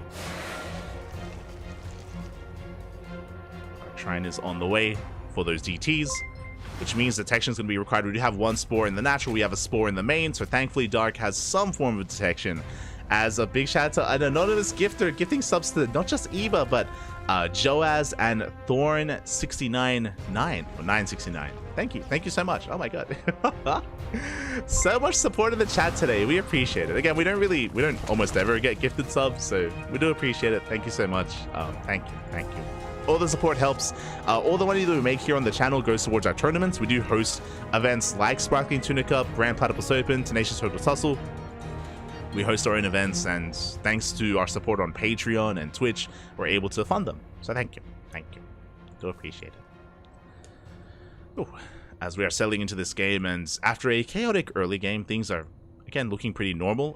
Creator, even though he opened up Glaive Adepts, he'd never attacked. He got scouted, so he recognized that his opponent would be ready. He recognized that Dark would be more than prepared for Glaive Adepts, so Creator is taking a more defensive stance instead, and is transitioning out of this. Now, on the one hand, you could argue that this was a bit of a wasteful opener. It wasn't really worth it in the end because, I mean, hey, we weren't able to make full use of these Adepts, but at least they're still alive. Same with these DTs though, like, these are some big investments from Creator, and so far they just haven't been worth it. They haven't paid for themselves. They have potential, don't get me wrong. DTs have been warped in, but alas, still no value. Meanwhile, the lair is finishing, which means we'll soon gain access to mobile detection in Overseers. Adepts are now finally moving out, but we already have a massive amount of roaches and lings. Dark is ready to receive.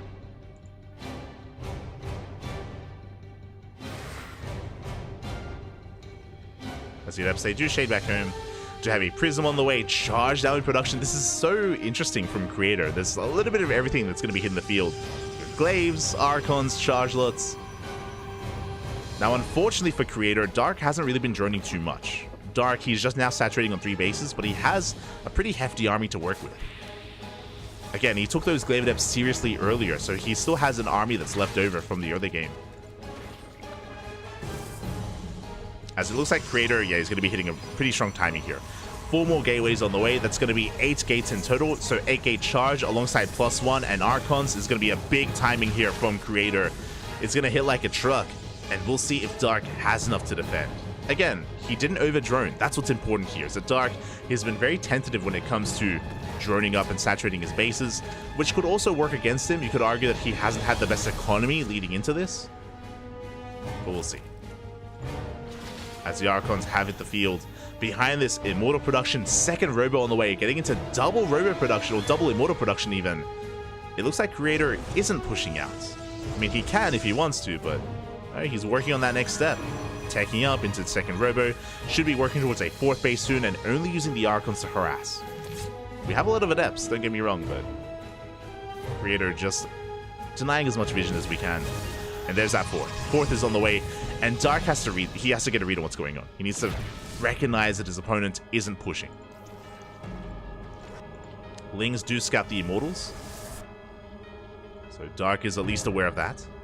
Adepts are going to be threatening a shade. We have Banelings that are keeping up. And there we go. Dark, he's not resting on his laurels. We have the Hive on the way. Fourth base getting saturated. Dark droning up to 78, 77 even. Plus on range, plus 2 melee. It's all coming together for Dark. As a Protoss main, I suffer daily. Ay. What do you mean, Eva? You're a Protoss player. You don't know what suffering is. You enjoy it. You like it. Ay.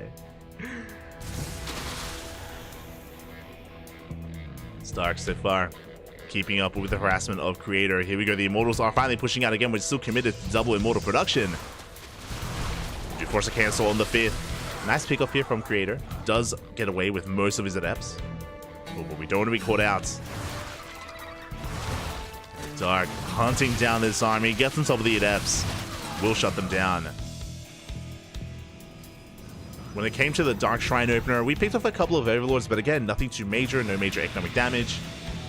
Dark is now maxed out on Lingbane Roach Ravager, has a hefty army. Now, likewise, Creator also has a pretty beefy army himself. What are we working with? 6 Immortals and 7 Archons. Like, this is a death ball of an army. And defensively, we'll see if Dark can break this. We're going to have shield batteries overcharged, a couple of cannons mixed in, potentially the War Prism to help juggle. War Prism, yeah, with the main army. Bailey's going to be rolling on in. But alas, we just run into a brick wall of Protoss, and Dark cannot engage. Tries to drag the army out of position, trying to get us around. Up! And looks like he will get 1 Archon and 1 Immortal. At the same time, Lingbane into the 3rd base. We crash in, 17 probes go down, and we're not done. We're trying to roll into the 4th base, but Dark is going to be forced back.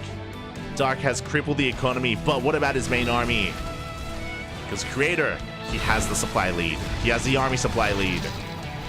And he's forced all in. Now, as Creator pushes, Dark, he's crippling the economy even further. Dark, he's just forcing the all-in out of Creator. And can Dark defend against this? That's 9 Immortals. Oh. Dark, has he just poked the bear a little bit too much? He's kind of made his bed here. Can he sleep in it as the Bathers will be rolling in? But again, they do nothing against this army. The Overlords, no! They're floating into their deaths. And Creator, he's snowballing out of control. He's breaking on through. His army is being split up. He has to be very careful here. DTs are in the mix. No detection. Base going to be going down. And again, Creator, he's going to be losing his 4th. He's going to be losing his 3rd. He's in full base trade mode. But this army, it's not going to die anytime soon. It's insane. It's immortal. There's no stopping Creators. They're pushing into the natural, eventually into the main base. And Dark cannot contend against this. There's just far too much here. As we waddle into that main, getting on top of the macro hatches. Boys are being pulled into Archons of all things. We have the Archons for the workers. We have the Immortals for everything else. As GG gets called, there is no escape, and Creator will take the series 2-1, advancing on to the semifinals. GG.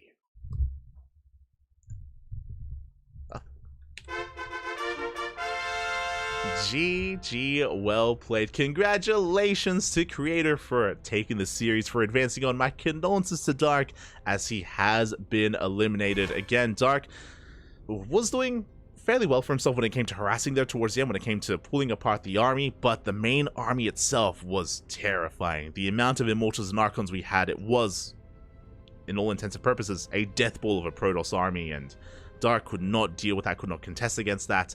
He had to take a fight on his opponent's side of the map and try to trade, but he was mainly spending his supply harassing and crippling the economy, not picking off these high-tech units, and yeah, it was just too much to handle. GG. GG, well played. Very well done here by Creator. And now he advances on into the semifinals to face off against his next opponent. Let's figure out where we're going. Let us figure out where we are.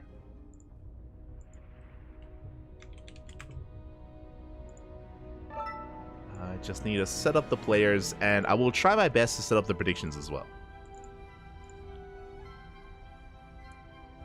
I will try my best as we refresh that bracket and try to catch up on everything that has been happening from the very top. We have DRG. He 2-0'd Oliveira, as we mentioned before, and he has 2-0'd Nice. Dongregyu has been patiently waiting in the semifinals for Creator or Dark, and we now know it's going to be Creator versus DRG in the next round. As we scroll down a little bit further here, we have the lower semifinals being set up. We have Firefly versus Gumiho. It looks like Gumiho has taken that series. Firefly is offline. So I'm assuming that Gumiho has advanced on there to face off against his next opponent, either Cure or Nightmare. And I am uncertain as to who that is. Again, those lower matches are underway. I think Cure and Nightmare are currently ongoing. Cure did go to the ace match against Jeshi. I mentioned before, I was praising the triple triad of Chinese Protoss players. Jeshi, Cyan, and Firefly. Firefly did take down Showtime 2-1, and Jeshi took a map off of Cure. Impressive. Very impressive stuff here. Again, the three of them have been improving so much, and I mean, I didn't expect Jeshi to win that series, but taking a game, really impressive stuff. Good stuff here from our Chinese Protoss player. As again, Cure is up against Nightmare in the next round. Winner goes up against Gumiho. I'm assuming it's Gumiho just because Firefly is offline, but I could be wrong, so we'll wait for some updates. We will wait. Meanwhile, we have the upper semifinals. If the upper semis is going to be a fast one, then we might be able to catch the lower semifinals as well. It all depends on how things line up and how long things do take. So we'll see. We shall see. Personally, I hope that we can cast everything, but I'm greedy like that, so it's not going to be on me. It's going to be on our players. Ah, the ducks are all falling into the cup. Those are all the subs. All the subs, man. Let's go.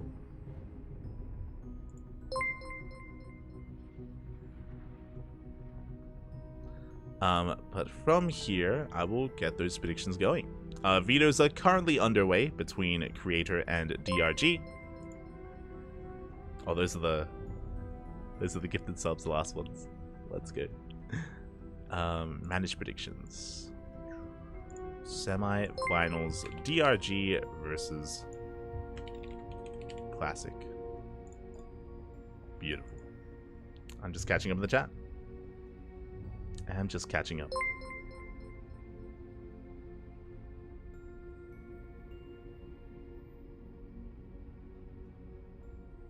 When you're going back to the strong race and becoming Terran main. Este Eva. Este Eva. He's not playing Terran for the narrative, Bobby, for the narrative.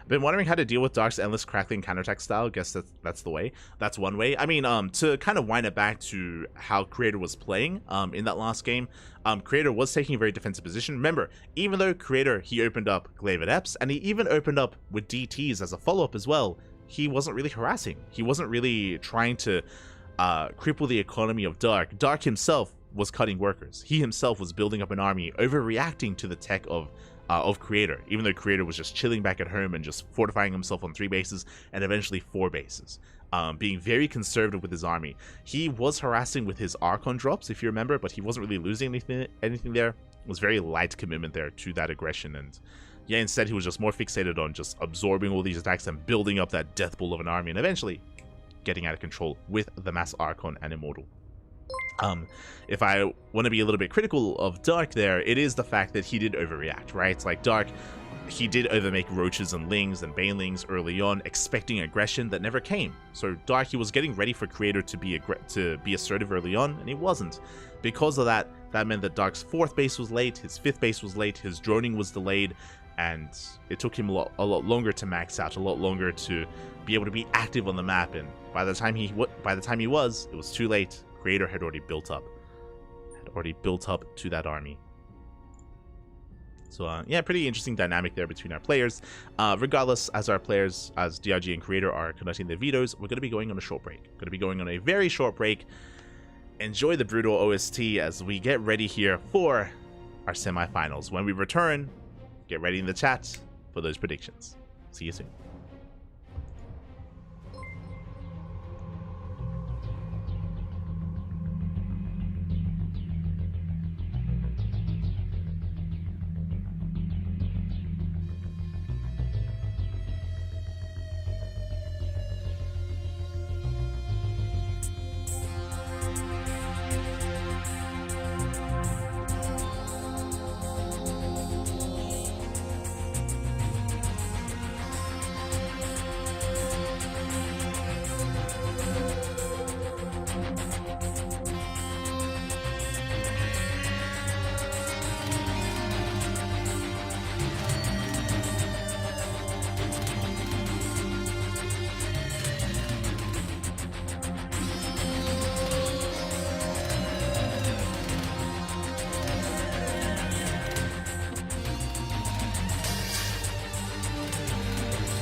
And welcome back, everyone. Welcome back. Hope you enjoyed that brutal OST, because we have returned with the semifinals of ESL Open Cup Asia number 208. Oh, we just wrapped up with Creator versus Dark, and now we have another Zerg opponent for him. Here we go. Spawning in the bottom right hand corner of Oceanborn, we have the South Korean Protoss player representing Club NV. It is Creator.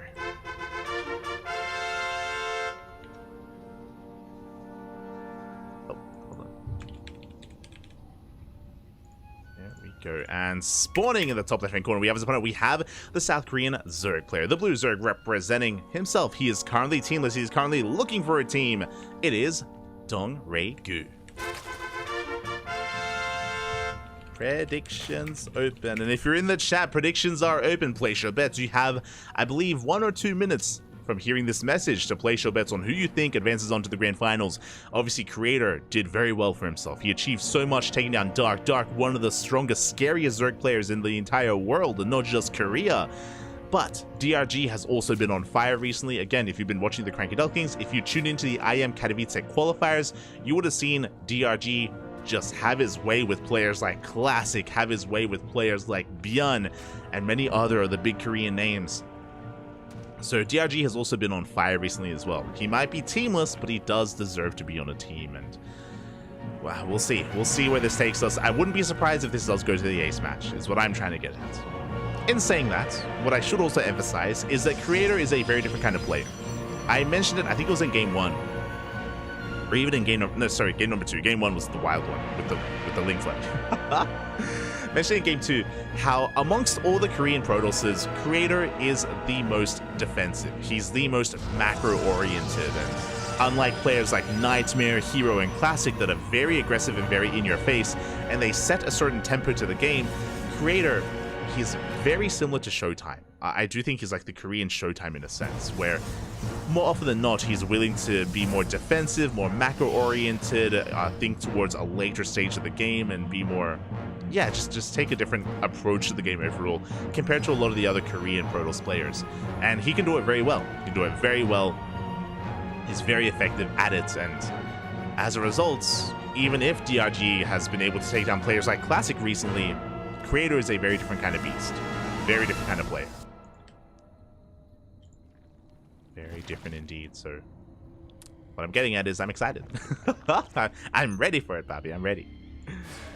As for the time being, it's going to be a Stargate opener at a Creator. Should be an Oracle first into a third base. So standard opener from our Protoss player, from our red Protoss. Meanwhile, DRG going for a hatch gas pool into a third. Everything looking as it should. Also, before I get ahead of myself, a big shout out to another gifted sub during the break. A big shout out to an anonymous gifter for one gifted sub to Yoshi Kirishima. Thank you, Bobby. Thank you. Thank you so much for the gifted sub. We appreciate the support, and I hope the people that have been getting these subs enjoy it as well. Again, I hope you enjoy the emotes. If you join our Discord server, then we do give out replay packs to our subscribers in our Discord channel. So make sure you join our Discord, and yeah, plenty of replays are available. Plenty of replays from Korean pros, Europeans, American, Southeast Asian, all the replays.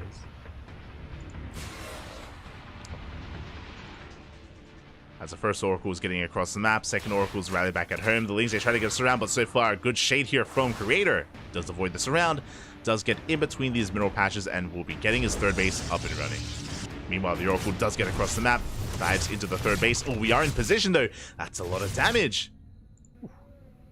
As DRG does attack his hatchery for a moment there, but regardless, a lot of hull damage here to the Oracle for only a single drone kill so far. Good defense, a solid defense out of DRG. The Oracle sharking around. Oh, has to be very careful taking some additional hull damage. Creator backing the hell off. Behind this, Oracle Scout, Overlord Scout going to be getting confirmation of the additional Oracles that are on the way. But what is the follow-up? That is what I'm concerned about. That is what I'm curious about. So we can go into a Twilight Council with a Forge, and there it is. Forge is on the way. So this looks like +1 in Blink. This could also be +1 in Charge, to be fair. We can go either or. Either direction here for Creator. We'll see where he does take us. Things have arrived. Once again, trying to get us around, but Creator does shade away. And these Lings have yet to achieve too much damage here. Just some scouting information, some poking and prodding here and there. But Creator has minimized his losses. Behind this, DRG working on his lair, droning up on 3 bases. And again, Creator just shaving off some of those creep tumors. Does not commit to the shade. Just vying for map control. And there it is. Blink is in production. So it is going to be a very standard setup here from Creator. Just triple Oracle into a third base, into +1 Blink Stalkers. This should be leading into Robo production soon thereafter. I don't expect Creator to go into a big gateway explosion to go for a 3-base all-in. Again, he's really just not that kind of player. Yeah, there's that Robo on the way. So he's just kind of easing his way into this. Again, Oceanborn does have a very short rush distance by ground, so if you wanted to be aggressive, you can be quite successful on a map like this. But so far, everything's been above the board. Above the board? Above the belt. Above board. There you go. As the Oracles, they get a drone kill in the main base. Oh, they get another drone in the main as well. Not too bad. 2 workers. At the same time, Lings attempt to harass, but we're in position. We do recall those Oracles safely back home.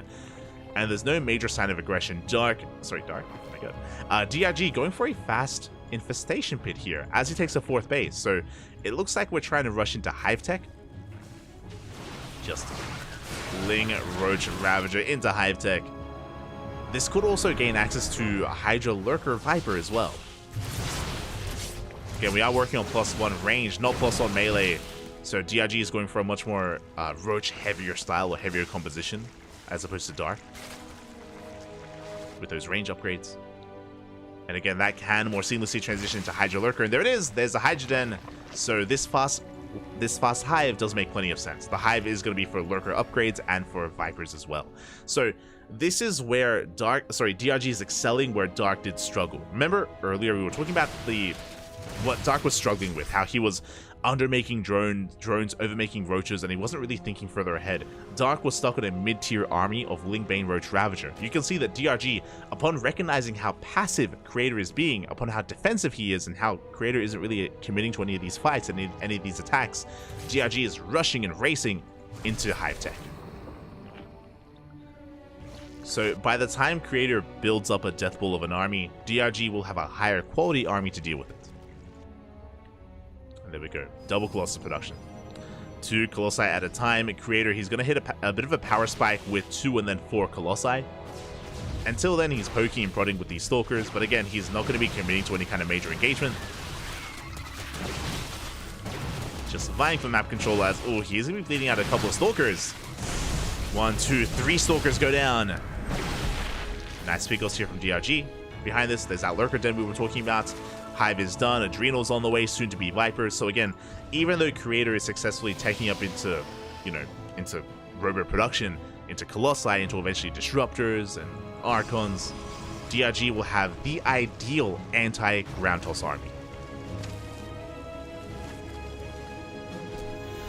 And it's going to be on Creator to scout, and he does see the Hive. Big scout, big moment here for Creator. So once Creator realizes what's going on, Sky Toss. That is when the Protoss is forced to abandon Ground Toss and go into, or start thinking about a Sky Toss transition.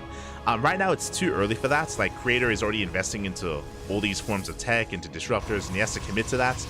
But I'm sure he's already thinking about, Carriers, Tempest, and that late game.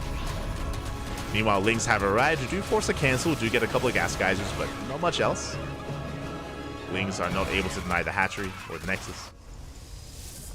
Storm is on the way, Lurker range and production. So again, DRG, he's adapting very nicely here to the passivity of Creator. So if you're a Zerg player out there, this is kind of how you want to approach this. The difficult thing of what Dark, I keep saying Dark. The difficult thing about what DRG was able to accomplish here was recognize how defensive Creator was being. And with that, as soon as he realized what was happening, then bam, that's when we start working on the infestation bit, on the Hive Tech, on everything else. And how many Lunkers do we have? We have 12 Lurkers, and there's a Fleet Beacon. As I mentioned before, once Creator realized what was happening, Sky Toss has to be the answer, and we are working on it. But there's a window. There's a big window where DRG has Hydra Lurker Viper, and Creator doesn't have Sky Toss. So it's going to be on Creator to survive. It's going to be on Creator to weather the storm and make it that far, as we do have a bit of a Zealot drop here, but it does get cleaned up. Now, do we have any Vipers yet? We do not. We are up to 15 Lurkers, but we are lacking those Vipers. Without Vipers, we can't really engage. We can't really collapse and deal with these Colossi and Disruptors, as Creator is taking a fifth. At the same time as DRG establishes his own fifth. Mothership is being rushed out. Tempest production has commenced. I believe there's only one Stargate. Yeah, only one Stargate. There we go. Second and third Stargate on the way. These Stargates are delayed, is what I will say. This is late production here from Creator, so less than ideal. Going to take a little bit longer to get into this. And DRG already working on that Spire. Never goes up. Good connection. Takes 2 Novas to kill a Lurker, but good connection nonetheless. At the same time, a counterattack gets caught out by a massive stasis trap, and a big revelation as well. We focus down 2 of those Lurkers. Big pickups here from Creator. At the same time, DRG pushing in, but he runs into Colossi. He doesn't gain any ground. Oh, tries to pick up a High Templar. The High Templar, no! Oh, they do overextend. 1 High NG High Templar goes down. Nice pickup. So DRG loses 2 Lurkers. Meanwhile, he picks up a High Templar. Bit of a give and take. Another lurker goes down. Good use of these oracles. Again, DRG over-making lurkers, under-making hydras. So without anti-air, these oracles actually achieve quite a lot. There it is. Six more hydras on the way. Still no vipers, which is concerning. I'm becoming more and more concerned here when it comes to the army composition of DRG. He is maxed out, but again, the vipers add so much more complexity to your army, and without them, I'm not sure if I'm convinced. But here we go, we're pushing in. Big storm, but there's very little to defend here for Creator. Creator, he gets caught off guard. He gets caught out of position at the same time. We dive on top of the main army. The Stalkers! The blink is 1 second too late. Novas go off. They connect with one lurker and a couple of hydras, but on the right-hand side, on the left, sorry, towards the south here, this third base is being broken. We're getting into the mineral line. We get a big warping of units. The Vipers are finally in production, and here comes the army of DRG. And again, Creator, he's out of position. He's not where he needs to be. Tempest goes down, Void Ray as well. And Creator is going for a counterattack. Looks like he knows he cannot engage with this army. Not anymore. It's too little too late. But this base trade from Creator, it is so late. It's so delayed. Third base has been broken. Natural soon to be broken. And then from here we can go into the main base. Meanwhile, Creator across the map. There aren't any lurkers to defend, but Vipers have arrived, and there's just not enough here. We are just camping the production. At the same time, a big Zealot counterattack. Would you have the mothership for a recall? True. Recalls are available. DRG can't turn around anytime soon. There's that recall. Yeah, Colossi from one end to the other. And catching out all these spine crawlers. Never going to be going up. DRG has to take this slow. Here come those Vipers. We get the yoink. We get one. We get two. We get three Colossi. And just like that, every single Colossus goes down. Big pickoffs of lurkers have arrived, and at the same time, we are camping the production, camping the main base. DRG is all over this. Now there is detection. There was. Never mind. There we go. Revelation's coming in. We will clean this up. And now we have to take stock here. Okay. So Creator lost 2 bases. But he also killed a base of DRG and killed a lot of workers. DRG only has 61 workers, doesn't have the best economy. Pushing on forward. He's trying to catch out the army here of Creator. This is still very close, very neck and neck. Now, obviously, the production of Creator has been hurting, and we're diving on top of the army. The yoinks! We get the mothership, we get the immortals. Massive abductions here. Yeah, DRG catching Creator before he could get to his final form. Ooh, big Nova! Oh my god.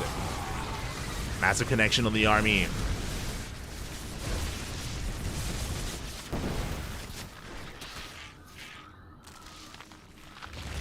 DRG wedging himself in between the bases. Looking at the army tab here, we have 1 carrier, 1 disruptor. We have 1 of everything. 1 immortal, 1 carrier, 1 disruptor, 1 void ray. A handful of archons. But Creator does have a decent economy here. Like, what's important is that he has 2 fresh mining bases, as opposed to DRG with only 1. Still doesn't have this center base up yet. Link counterattack gets into the main army pushing towards the new third base of Creator. Spine shot's going to be going off. Nova will connect. Big connection. The Vipers, they are a little bit lagging behind and now coming in. And again, the MVPs here for DRG have been the Yoinks, have been the Vipers. Again, there's no high temp left to feedback, to snipe. We can see Creator trying to outmaneuver the army. Never goes up. Ooh, big connection. But we yoink everything else. Power bomb here on those oracles. We force a recall as well, saving 1 carrier. But it looks like DRG has done it. It looks like he has broken through. He's cleaned up most of the army. There just is barely anything left. Again, only 2 carriers remain. No more storms, no more disruptors. Oh, I say that 1 Nova goes up. These Novas have been insane. Every single time they get a juicy connection.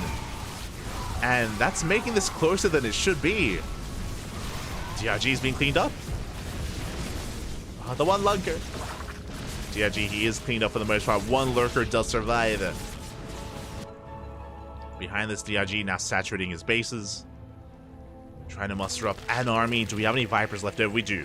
All 3 Vipers were saved. All 3 Vipers are still alive. Creator, these 2 bases have been left untouched, and he's still building himself up. This is still anyone's game.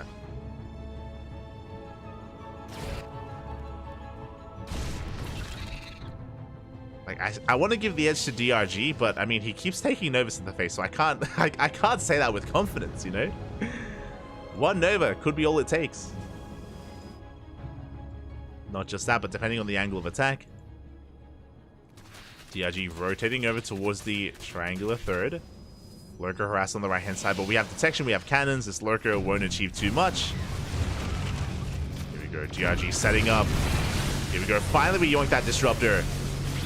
We do shut it down, we get an Immortal, we get a Carrier, but we don't have that much anti-air. I'm not too sure about these yoinks. Yeah, not enough Hydras. A little bit wasteful there from DRG as all 3 Carriers survive. DRG is forced back. Now, thankfully, he does keep the Vipers alive once again. But he picked up the Immortals and the Disruptor. Lurker on the right-hand side was cleaned up. DRG once again wedging himself in between the bases. Still lacking some of those Hydras. It may even be worth, like, Parasite Bombing or something, just for some extra DPS. AT waddling in. We'll get some damage done. We'll trade.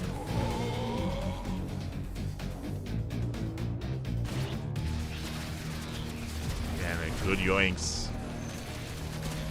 Good yoinks here on the Archon. Immortals do recall. It looks like DRG is finally stabilized. He's finally amassed a large enough army to deal with one of these bases, pushing on in. Sure, there are cannons and shield batteries, but it's not going to be enough. We have the ground army from left-hand side into Lurkers. Oh my god. So many Lunker spines. We yoink the Carriers, one after the other. This time we have enough Hydras. Yeah, we yoink every single Carrier. And DRG, he has pulled it off. It was an intense game. There was a weird base trade in the midst of all of it. GG gets called, and DRG takes game number 1. Whew. GG. Oh my god.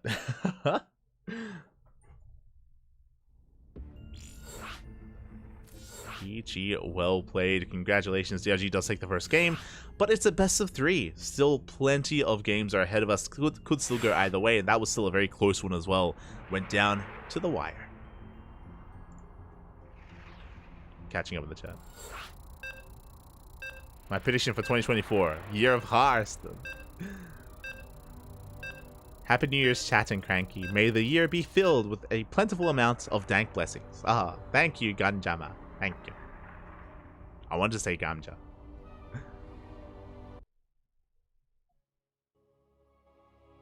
But yes, every year is a year of Hearthstone. Every year, pal.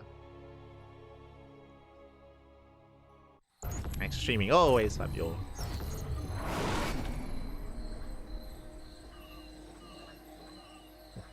But here we go, spawning in the bottom left-hand corner of Solaris. We have the South Korean Protoss player, the Red Protoss, representing Club NV. It is Creator.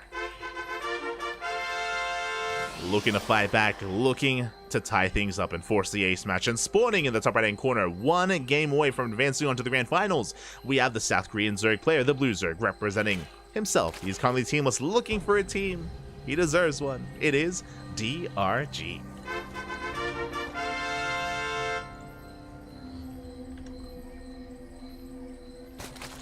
Here we go. But again, when it came to that last game, we spoke about how Creator, sure, he was being defensive, he was teching up, getting up to 4 bases, getting into robot production, double Colossus, but DRG was very crisp when it came to scouting and recognizing how tech-heavy Creator was, and DRG was so quick. Remember, when he took his 4th base, that's when he threw down the Infestation bit, that's when he was starting up his Hive Tech, getting into Hydra Lurker Viper. And even though Creator was rushing into Colossus production, DRG, he had the answer for it. It's something that Dark, again, was kind of struggling with, what DRG was able to excel at. And as we got further into that game, Creator was trying to transition into Skytools, but was caught out of position. Remember, initially, Creator was doing well defending. He was holding onto his bases, and then there was that one move where DRG attacked the triangular third, and Creator was nowhere to be found, and then we forced a base trade. We forced like this weird, awkward base trade where Creator had to push, and by the time he got across the map, he already lost his third, and he already lost his natural, and DRG was already knocking down the front door of his main. So just, yeah, one wrong move, Creator out of position, and things took a turn for the worst for the Protoss. But we'll see if we can bring it back here in Game 2. Personally, regardless of how this goes, I want an ace match. I want us to go all the way to Game 3, but I'm greedy like that. We'll see. We'll see where our players take us. You can call me Ganja, man. Oh, okay. Oh, good.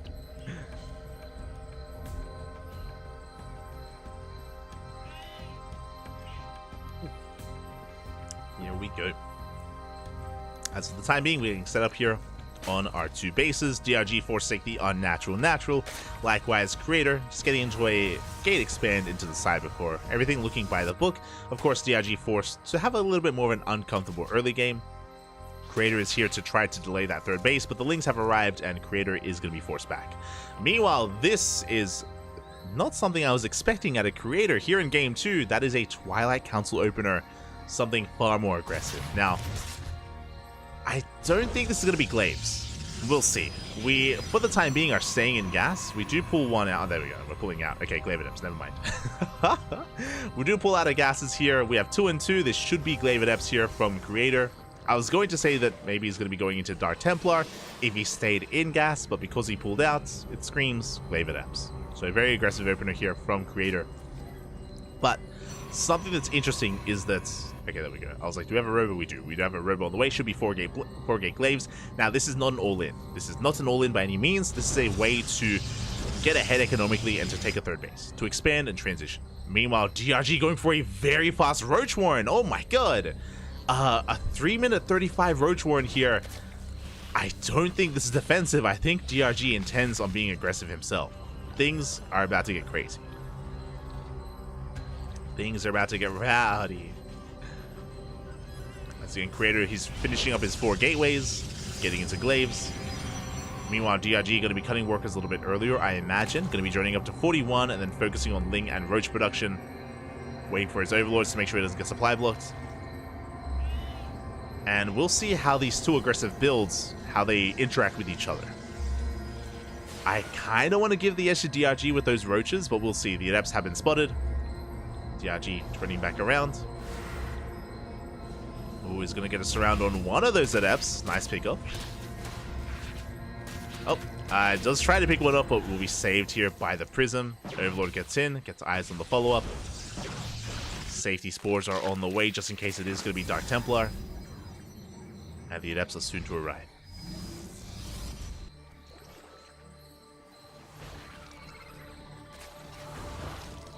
Here we go. DRG in position. Yeah, he's going to be able to shut this down. We have a lair on the way, and we're droning. So DRG, he has deflected the Glaive Adepts, and Creator is expanding. So far, it's a bit of a give and take here, but DRG, he has so many Lings. I don't think he's going to allow this base to get up. The Lings can soon arrive. We're going to be checking this linear third base. We do get on top of the Stalker. Force a recall. The Stalker, is not saved. At the same time, Prism into the main base is deflected. DRG doesn't lose any drones. And yeah, he's just going to be droning. I was wondering if we were going to go for a follow-up all-in from here for DRG, but he's just droning, taking his gases. Focusing on his lair, and he is recovering. He is going to be recovering. Meanwhile, behind this, Creator will slowly be establishing his third. His third has been delayed because of the Twilight Council opener. So, all in all, I would give the edge to DRG after the early game. Especially because Glaive Adepts don't scale well into the mid-game. Now, if you remember, we had a very similar setup here earlier against Dark, where Creator had opened up Glaives, didn't attack, followed up with Archon Harass, and Dark did overreact. I'm sure that's what Creator is hoping for this time, and this time, instead of going for some Archon Harass, he's going to be going for some Immortal Harass with a Adepts on the ground. Let's go. Adepts are pushing. Immortals are on the way as well. Here we go. It is going to be a follow-up attack from Creator. DRG, is he ready for it? He does have a couple of Ravagers. Roaches are on the way. He does spot the move out. How many Adepts? 19 Adepts. That's a lot of Adepts, Bobby. 19, should say 25. Here we go. We're pushing up the ramp. Roaches and Ravagers are in position. Immortals soon to be dropped. And it looks like we're going to commit to the shade. We got on top of the Ravagers. Ravagers, they are caught out. Big pickoffs. File's going to be connecting the Immortals. They go ham on the Queens. The Lings are coming in to reinforce. And can we clean this up? It's going to be close. The Adepts, they do shade into the main base. They're going for the Mineral Line. Drones are forced back. And most workers will survive. The Immortals likewise are forced back as well. But these two Immortals have been doing so much here. They're just chewing away at these Roaches. Again, GRG, he has maintained his economy. The Prism barely survives, getting another warp in. Adepts, they shade into the main base. Drones, they're falling left and right. In the main, at least. 3 drones. Not enough, though. Gonna get a couple more in the natural. But DRG, he holds. He cleans this up. I was worried it was going to be a little bit worse for DRG in the main base, but no, only 5 workers. DRG, he defends, he deflects this, he's pushing for a counterattack, and what do we have to defend? We have vanilla Stalkers. 0 Stalkers to defend. Creator, he is in a bit of trouble here. The Immortals doing what they can. Juggling. Delaying the push. But the push is here. Shield batteries are finishing up. We have 2, 3 shield batteries on the way.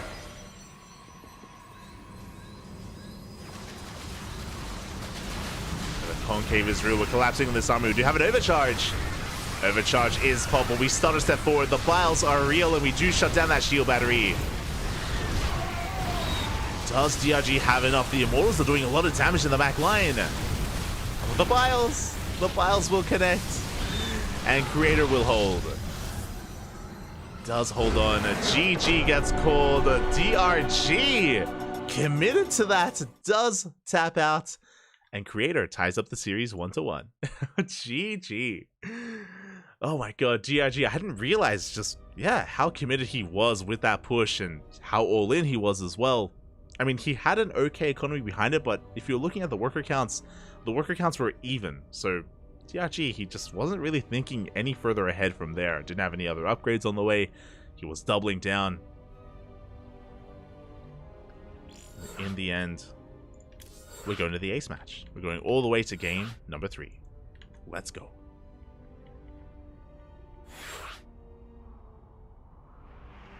Let us go.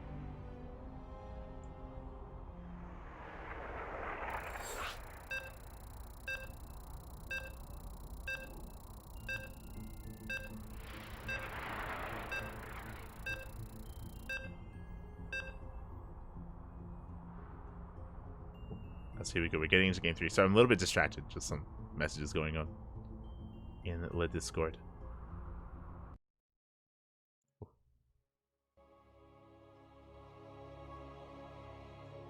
Here we go. We are diving into game number 3. The ace match. It all ends here. It all ends on hard lead.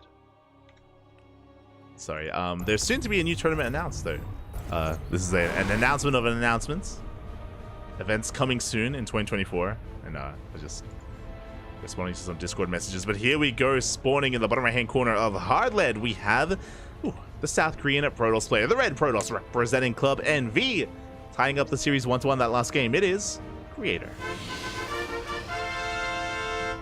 And spawning in the top left-hand corner, we have his opponent. We have the South Korean Zerg player, the Blue Zerg, representing himself, currently teamless, looking for a team. It is DRG.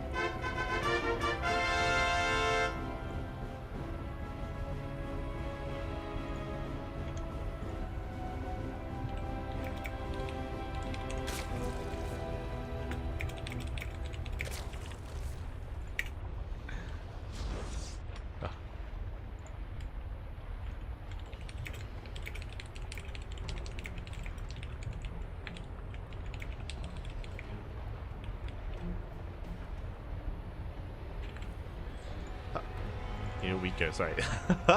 As we are settling into this, and And for now, again, we are just going to be setting up. We do have a hatch gas pool, standard openers, no early gas, no early pull here from either player.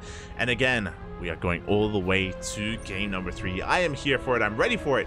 Gibbs, Gibbs. And yeah, that was just a really interesting build out of Creator. So to wind it back, just to wind it all back a little bit, just to take in what happened. Creator did go 4-gate Glaive Adepts. If you remember, he didn't commit with his initial Glaive Adepts. He saw the defense of DRG, he respected it, he backed off, and instead he built up on 3 bases, got into early Immortal production, and then he hit a timing with 2 Immortals and 25 Adepts. And he was able to trade well, did some economic damage, but more importantly, he kept all of his Immortals alive. And that was the real X factor there as to why DRG did tap out. Both Immortals survived, and in the defense, when DRG failed to break the 3rd, we had built up to 3 and even 4 Immortals. And the quality of the army from Creator was just getting insane, because behind that, Blink was finishing up, he was getting to Stalkers, he had Forge finishing up for +1. DRG was just stuck in a really awkward position and up against a hefty army as well, so yeah, really interesting how that all turned out. Not a very standard build out of Creator in that last game, but yeah, really interesting, and I mean, was able to work out in the end. It did pay off. The initial attack didn't work, but it was the defense that was powerful enough, that was good enough to snowball into a win. So GG, well played. This time though, as much as I was fascinated by that last game, we're going to be loading into game 3 and we're going for a Stargate opener instead. Now, this is a really interesting location. The Stargate is behind the mineral line, so this might be a Void Ray first, or a Phoenix first. The reason why I bring this up is just because usually if it's an Oracle first, the Stargate is thrown down a little bit further out, closer to the edge of the map, and closer to the edge of the base, just so we can get across the map faster. As I say that, we are still going for the Oracle, not the Void Ray. Interesting choice here. We also opened up Stalker. So with this, DRG is going to be in the dark. He's not going to be aware of what's going on. And I'm curious if Creator keeps his Oracle back at home or if he does move out with it.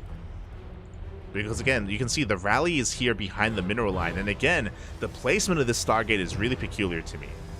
And yeah, we're keeping this Oracle back at home. We're banking up Oracles. Okay, so basically what's happening here, based on the placement and based on the Stalker, Creator, he's faking out a Twilight Council opener. That's what's happening right now. He's faking out a Twilight Council, he's banking up Oracles, and he's hoping to catch DRG off guard. This is a very old school build. I remember seeing this in the last map pool, back on like Babylon and back on Royal Blood. So yeah, really interesting to see this return again here from Creator. And DRG is falling for it. That's a fast Roach Warren. This is what, another 3-minute 30-ish Roach Warren timing, designed to shut down Glaive Adepts. Lings are amassing. I mean, DRG could just be going for his own aggression though. Bear that in mind. This defense could very quickly be turned into an offense. And here we go. Oracles are moving out. 3rd base is being taken. So it's going to be double Oracle and no spores. No spore in the main, no spore at the natural, no spore at the 3rd base. So DRG was not expecting this whatsoever. Spores are now on the way. Queens are getting in position, and can we pull this off? Can we minimize losses here as the Oracles, they go for the mineral line, and a big reaction there out of DRG. Does pull back, only losing 1 drone though. And at the same time, Lings are flooding across the map. They catch a probe. And even though Creator did a good job at hiding his build, even though he did a good job at catching DRG off guard, so far a good defense. Good defense out of DRG. Only losing 1 drone. And yeah, now we can kind of get into our games. DRG, we're welding by the way. We're going for an all-in. DRG, he's cutting workers here at 43. We are on hard lead, very short rushes by ground. These queen walks are very common here on this map in PvZ or in ZVP. And it's all or nothing. It's all or nothing here for Dongray Gu. Even a drone. He wants to get involved. Lings, Roaches, Ravagers, Queens, everything is waddling across the map. Creator is aware. We have shield batteries on the way. Shield batteries, cannons, all in production. Can Creator hold? We're going for a proxy hatchery. Oh my god. I was not expecting that. Okay. This, like, oh, we're going for the spine. Oh, we're spreading creep, so my apologies. The cancel into the creep tumor. Let's go. My brain was thinking extractor trick. But yeah, the creep is being spread. DRG, that means he can transfuse. We'll have the ability to transfuse. We're trying to collapse onto that natural base. So far, though, look at how much stack defense we have. Creator is looking solid. Again, slow and steady here. Slow and steady for Creator. The longer this goes on, the better it is for the Protoss. But the gateways are falling. The wall is slowly being knocked down. Likewise, we're still just amassing a larger army here for DRG. Creep is slowly spreading. We take down the second gateway.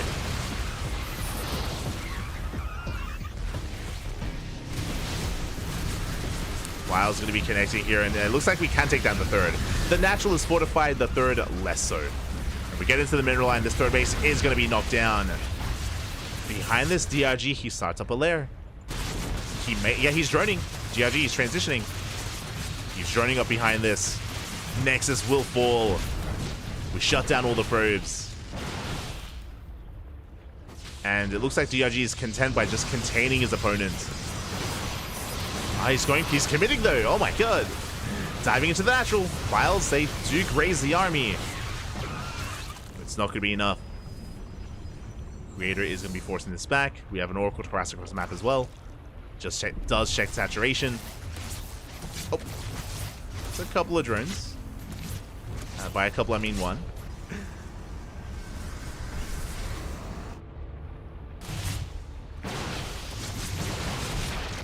Oh, as Creator's being a little bit adventurous here with his Stalkers, is getting caught out here. Here comes the surround.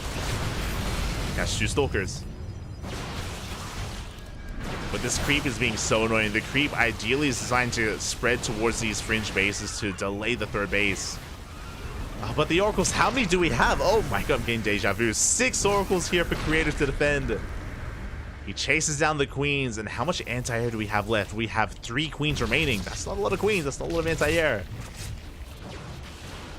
And here we go, Creator going for a massive counterattack. He defended against the all-in, and now DRG, can he survive his opponent's follow-up all-in? Or is it, again, the counterattack here from Creator. Stalkers pushing forward. Good target firing.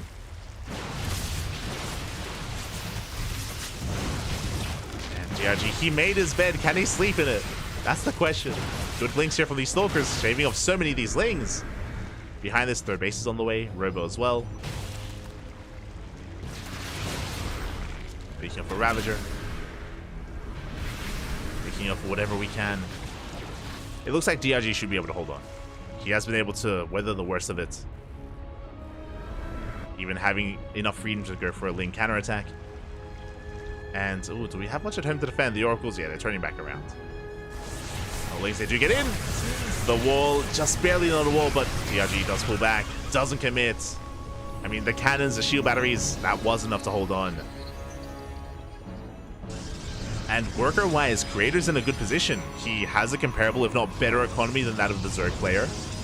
DRG is not droning. Bear that in mind. It looks like DRG is going for a second wave, a second all-in. DRG cutting workers at 58. His hatchery getting up and running, and he's just amassing just Ling Bane Road Ravager, or Ling Road Ravager. Oh, there it is. Infestation Pit, Bailey Nest, and now we're droning. So, DRG was amassing an army, maybe a little bit concerned that Creator was going to commit. Creator didn't, and now DRG's behind in the economy. He's behind in droning. Oh no! The Oracles, they come in! Oh, they catch even more workers here. Finally, 5 drones go down. A bit of an A move though. Creator a little bit distracted. Distracted by the Ling counterattack. We'll lose 3 of those Oracles. It's a pretty expensive loss. So as they come in, they pick up a couple of units. Ling's coming in for a surround. And Creator, he does get caught out. A bit of an overextension here from the Protoss. The Oracles, they do come into support. They will clean up a lot of these Lings. But is this worth it? Yeah, DRG keeps pushing and he will deny this fort. Oh, that's a kill! That's a kill, not a cancel on the Nexus. 400 minerals down the drain. Not like this. As is it going to be DRG's turn to overextend? Uh-oh. He may have killed the base, but he's bleeding out a lot of his army. A lot of Roaches and Ravagers just went down. DRG falling behind in army supply. He's mainly reliant on Lings. Lings going for a counterattack. Colossi have arrived. And we're looking to push out. We may want to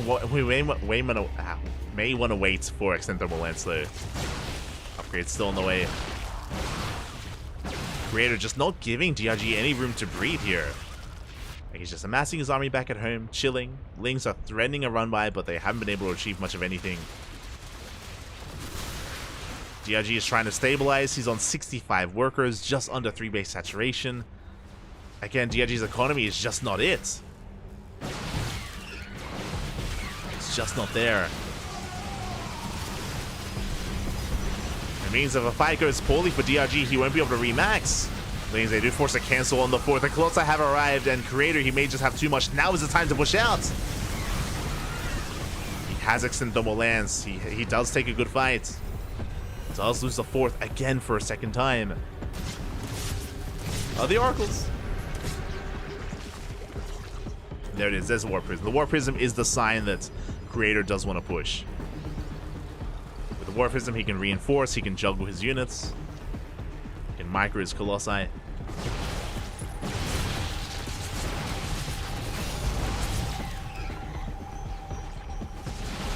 And I just worry that DRG just doesn't have enough sustain here, and he just doesn't have the army he's looking for. Vipers will help. Don't get me wrong. The Vipers, they are the MVPs. We can abduct. We can yoink so many of these Colossi. But how many Vipers do we have? We have 1. Soon to be 2. And it's going to take time for these Vipers to gather up their energy. +2 about to kick in. Where is that Prism? There we go. Now on the way. I'm like, wait, give us the Prism, Bobby. Creator getting up to 6 Colossi, by the way. Sorry, 5 Colossi.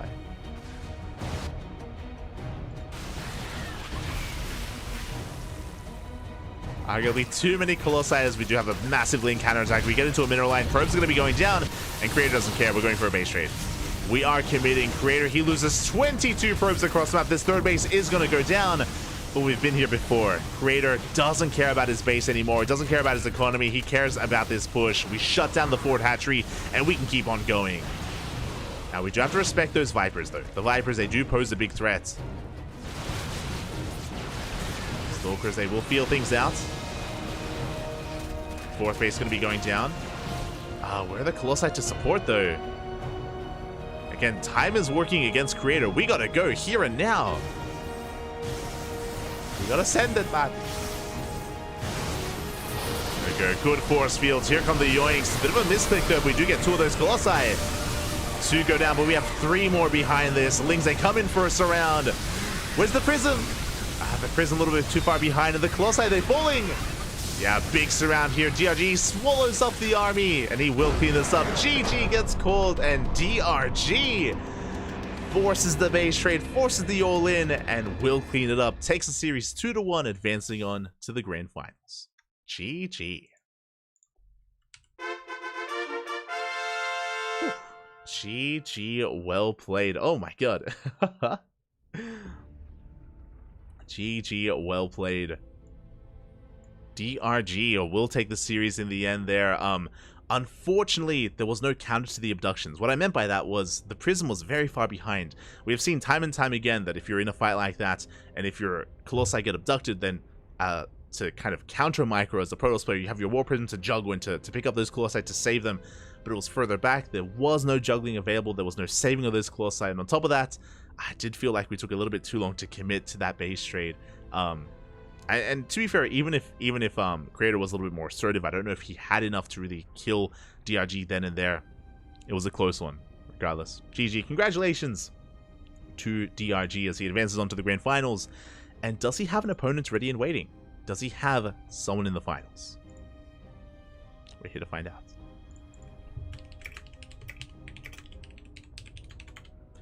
We are here to find out, as it looks like we have a TVT that is currently ongoing. It looks like in the lower semifinals we have some updates. Exclamation mark B in the chat if you guys want to have a look at the bracket yourselves. We have Kyor, who 2-0'd Nightmare, and we have Gumiho, who 2-0'd Firefly. My condolences to Firefly and Nightmare as they were shut down. Oh. And Kyor versus Gumiho is currently ongoing. I'm trying to get into the lobby though. Oh.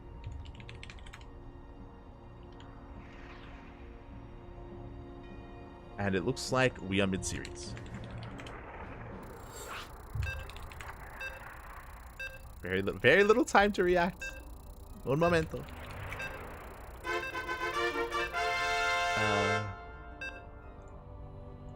Okay. Now, the player intros are going to be a little bit wonky, so I do apologize. I do apologize for the player intros here,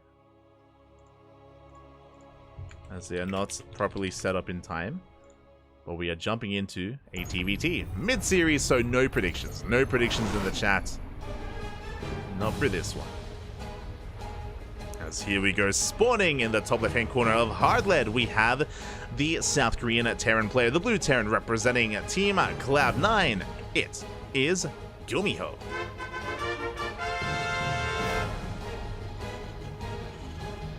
And spawning in the bottom right-hand corner, we have the red Terran player representing Team Liquid. Down in this series, looking to fight back, it is Kyor.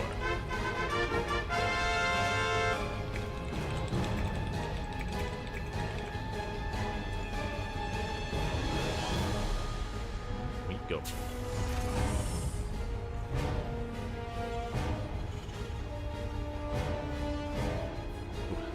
Here we go. So again, unfortunately we missed out on game one. We don't quite know how game one unfolded, how it transpired. But we do know that it did go the way of the Gumiho. And now we're settling into game number two. Both players going for double gas openers, bear that in mind. Double gas here from Gumiho, double gas from Kyor. So we have delayed expansions and faster factories on the way. So a bit of a more aggressive start between our players. Makes sense on Hardlead. Hardlead is very short rush distance by ground. I believe the shortest rush distance by ground map in the map pool, which is why we saw the all-in out of DRG in that last game. It is very much so a popular kind of play style, at least in ZVP and TVT. We'll see how this does unfold. Mirror matchups can be a little bit different, just because both players have, of course, the same tools available to them. As one moment here, as I do pay out those predictions and settle ourselves into our next series. Again, we will have predictions open once again for the finals, but for this TVT, we'll leave it open. Leave it. We'll calm down.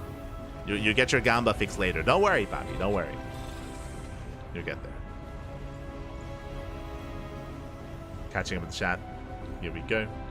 Best tourney for DRG in a while? Kind of. Again, I mentioned before that if you were watching the CranKy Ducklings a couple of weeks ago during the IEM qualifiers, DRG was having his way with all the Korean players. He was having his way with Gumiho and Classic as well, and many others. Like, DRG was looking on fire here this month. So it's really cool to see that reflected in this weekly, and I expect it to be reflected in future weeklies as well. Unfortunately, DRG didn't qualify for IEM Katowice. Feels bad, man, but again, he came so close. He played in, I want to say, every single regional qualifier. He played in the Americas, Korea, and in Europe as well. Did very well for himself.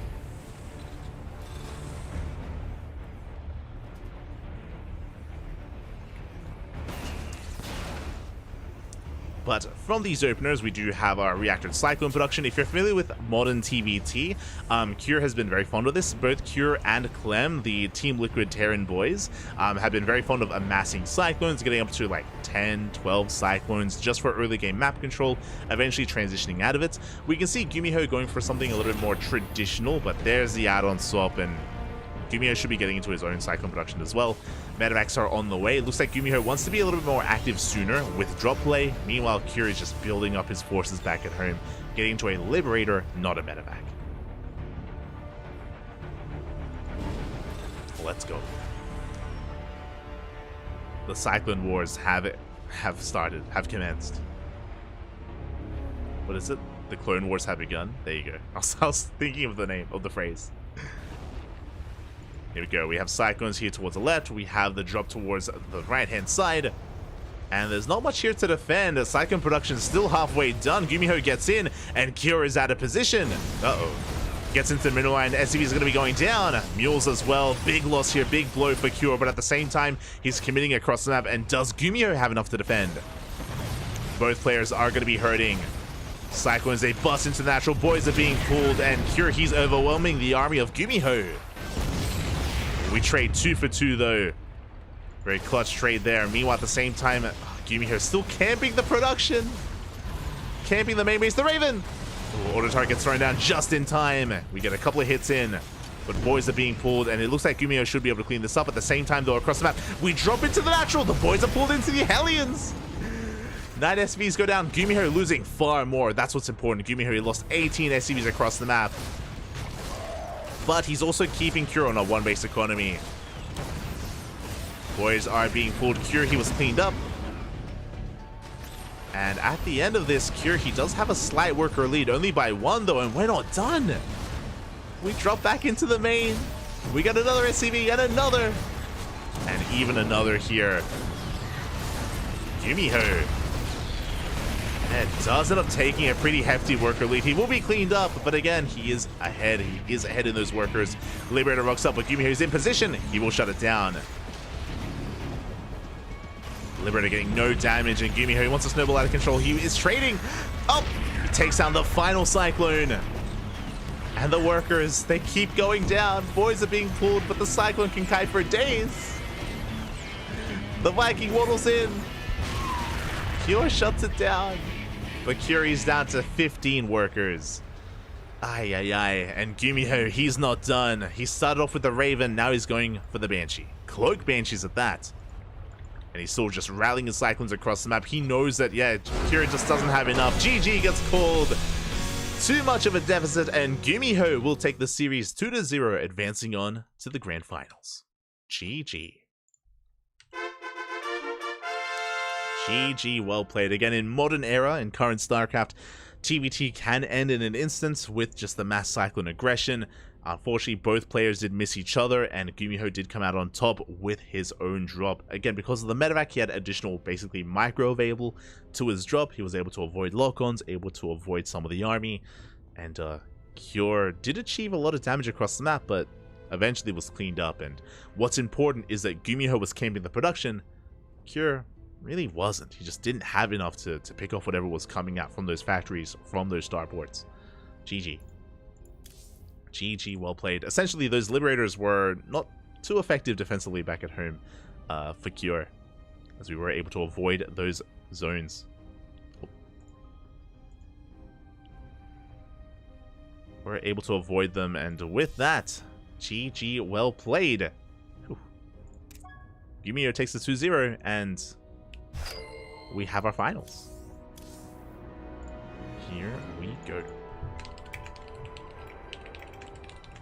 We have our grand finals getting ready before us. It is going to be a TVZ between DRG and Gumiho. Let's go. And we will have predictions open. They will soon be open.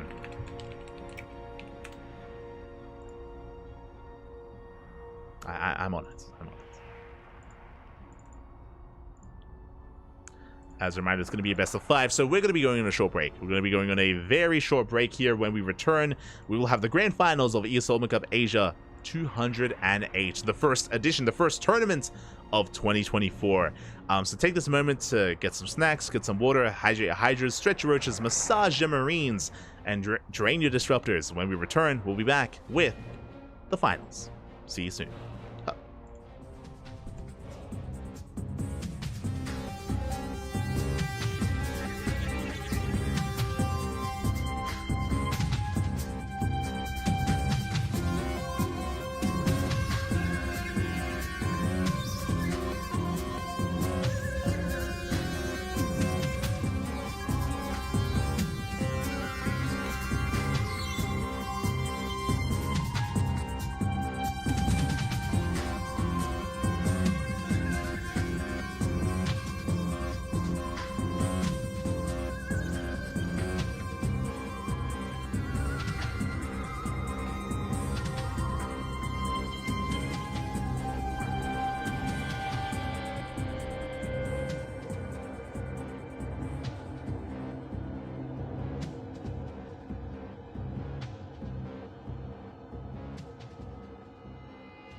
And welcome back, everyone. Welcome back, and welcome to the ESL Open Cup 208 Asia Grand Finals. Los Grand Finales, papi. It all ends here. Here we are to crown our very first champion of 2024, as this is the first event of the year.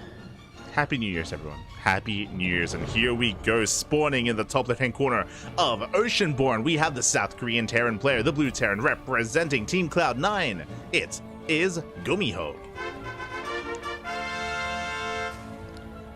And spawning in the bottom right-hand corner, we have the South Korean Zerg player, the Red Zerg, representing himself. He's currently teamless and looking for a team. Reach out if you happen to be a team owner. Definitely worth it. Definitely worth it making it to the finals here. It is DRG. And if you're in the chat upon hearing this message, you have a minute or so to place your bets on who you think is going to be this week's champion. Will it be the Terran or the Zerg? Up to you to predict. Best of luck. Best of luck in the chats. Petitions will soon be closed, and we settle on into this. And this is going to be a weird one. It's going to be wild. It's going to be crazy. I look forward to it. So, Gumiho, I'm sure you're aware, is a very unique player, has a very unique play style as well, is more than willing to play out these more quirky, unorthodox builds and styles, very unique to Gumiho himself. Very few players emulate Gumiho, very few players attempt or even think it's good to emulate Gumiho. He's a very chaotic player, is willing to play mech, willing to play bio, willing to play a hybrid style as well, and these kind of weird offbeat timings and all-ins and pushes. Very unpredictable player. Now, when it comes to the history, between these two players, I have an alarm going off for some reason. When it comes to the history between these two players, they are pretty neck and neck when it comes to their overall score. For those that are curious, when it comes to their head-to-head, it is pretty close. It is, I want to say, 55% in favor of DRG. I want to say 55%. So, I mean, that's barely anything. That's that's pretty close. It's pretty 50-50 between these two players. So a bit of a coin flip. We'll see who takes it first. Most recently, DRG did defeat Gumiho in the Masters Coliseum qualifiers for the Korean regionals for Masters Coliseum. But before that, Gumiho won. Before that, DRG won. Then Gumiho. Then back and forth, as you know. So I expect to see a close one, and I'm hoping this goes to the ace match. I'm hoping for a back and forth best of 5. Behind this, we have a 3cc before starport, so a very economic opener out of Gumiho. Very economic. Very standard as well. Ooh, never mind. Okay, it's going to be a 3cc 211. It's been a while since I've seen this, I'll be honest. It's been a hot minute. So for those that are curious, after the CC, very economic opener, we're going for a delayed starport. Delayed starport into faster stim, into faster bioproduction.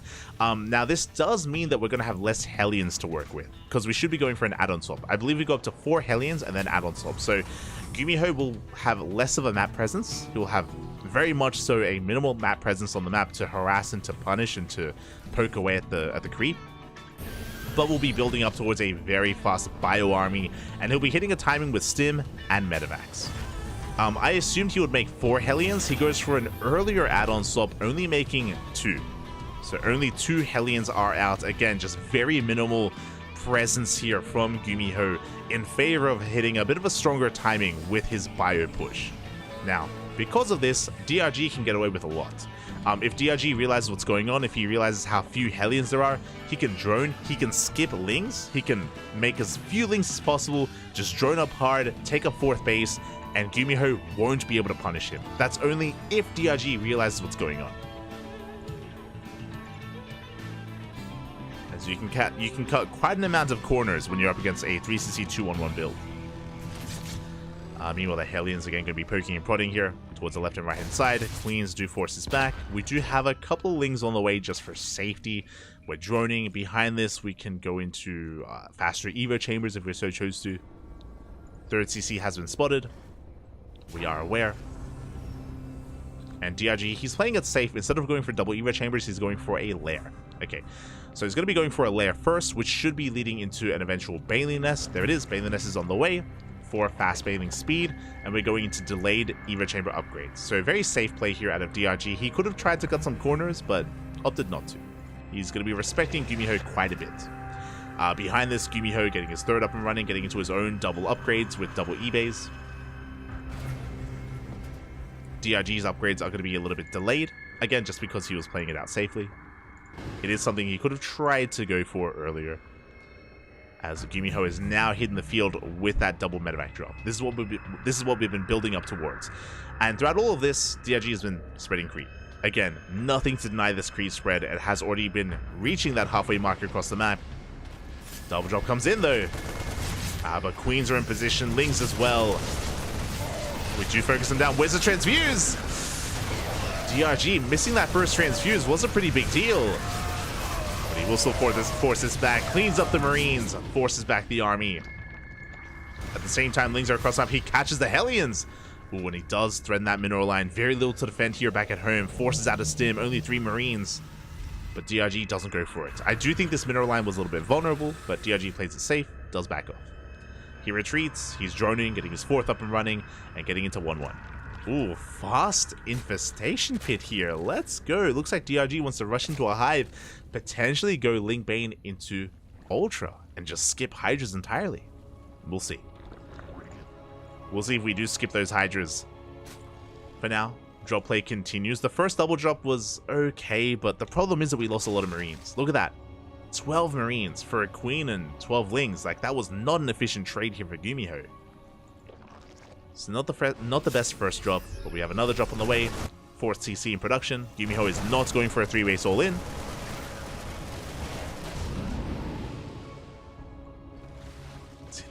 This is the year of the year so far. True. You're not wrong. This year is a year. Let's go. Honestly, this is going to be the year of RTS, right? If I'm not mistaken, I mean, we have, what, like 2-3 RTSs on the horizon, poised for 2024 release? I mean, hey, we're gonna pop off. Until then, though, there's that fast hive on the way. Gumiho pushing out with a couple of Hellbats, with some reinforcing Marines. Doing what he can. At the same time, DRG getting ready for a counterattack. We do have some reinforcements back at home. The mines! Well, the mines are borrowing, and they will connect. Oh! Ooh, decent connections, but the Bailey's aim roll in nonetheless. Going for the mineral line, going for the army. Yeah, we connect with the Marines. Gumiho turning back around. The Ling Bane is cleaned up. We do not get into a mineral line. Not the best trade from DRG.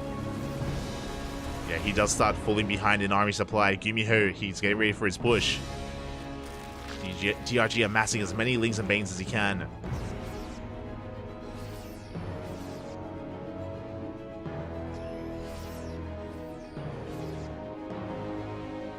Gumiho rotates over towards the south. So we're going for a bit of a split push. We have a pretty hefty army here on the left-hand side. We have a single drop full of Marines on the right. We'll see if we can gain some ground. We'll see if we can gain some value. A lot of creep is receding. Again, 3 Widow Mines behind us at the same time. A big Link counterattack. Not much to defend back at home. The Baelix, they do crash in. Mine shots are baited out, and the Lings, they bust into the natural. But once again, we don't really kill too many SCVs. And the Lings are on a move here at the wall. 2 SCVs go down. We finally get on top of the workers. At the same time, DRG, he is pushing. He rocks up with the rest of his army. Does he have enough? It looks like he may. The Widow Mines. But not enough connections, and DRG, he busts into the natural base. There's not enough here to defend. And this time we will kill workers. We get on top of the production. Getting into the main mineral line as well. And Gumiho, everything is on fire. We have Lings in the natural, Lings in the main.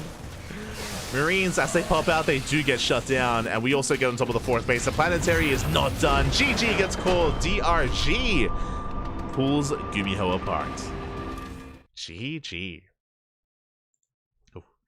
And this just goes to show a little bit as to why 3CC211 is not a common opener. It is very much so uncommon, and I was really excited to see Gumiho whip it out. But if you remember, Gumiho, upon losing his first double drop, he loses so much momentum. So much momentum. He, again, has no Hellions to reinforce back at home, a delayed factory production as well. And, yeah, DRG was looking pretty comfortable. He was never really harassed when it came to his mineral lines. He had map control for the most part. He was free to harass and counterattack, and yeah, a lot of it did come down to the fact that Gumiho, again, lost so much initially, and 3CC 2-on-1 is so momentum-based. It is so momentum-based when it comes to getting your drops active on the map and just piling on with more marine drops and more marine drops and going for split pushes, and again, just applying so much pressure. Something that Gumiho lost really early on is that pressure, is that momentum. And now here we go, we're getting into game number 2. And I'm sure we're going to see a very different opener this time from the Terran.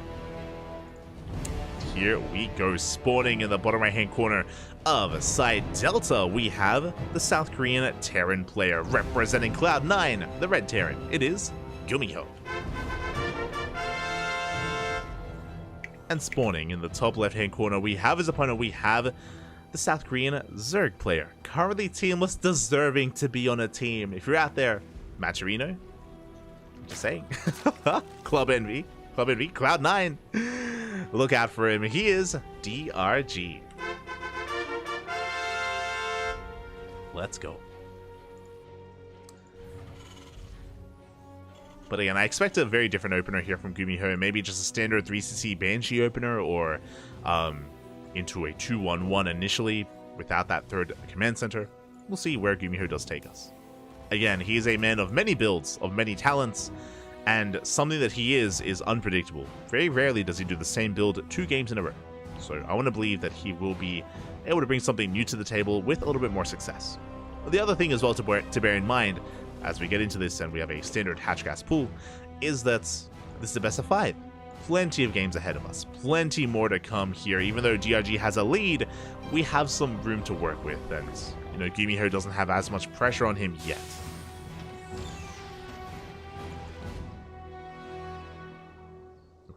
Here we go. It's going to be a racks expand at a Gumiho.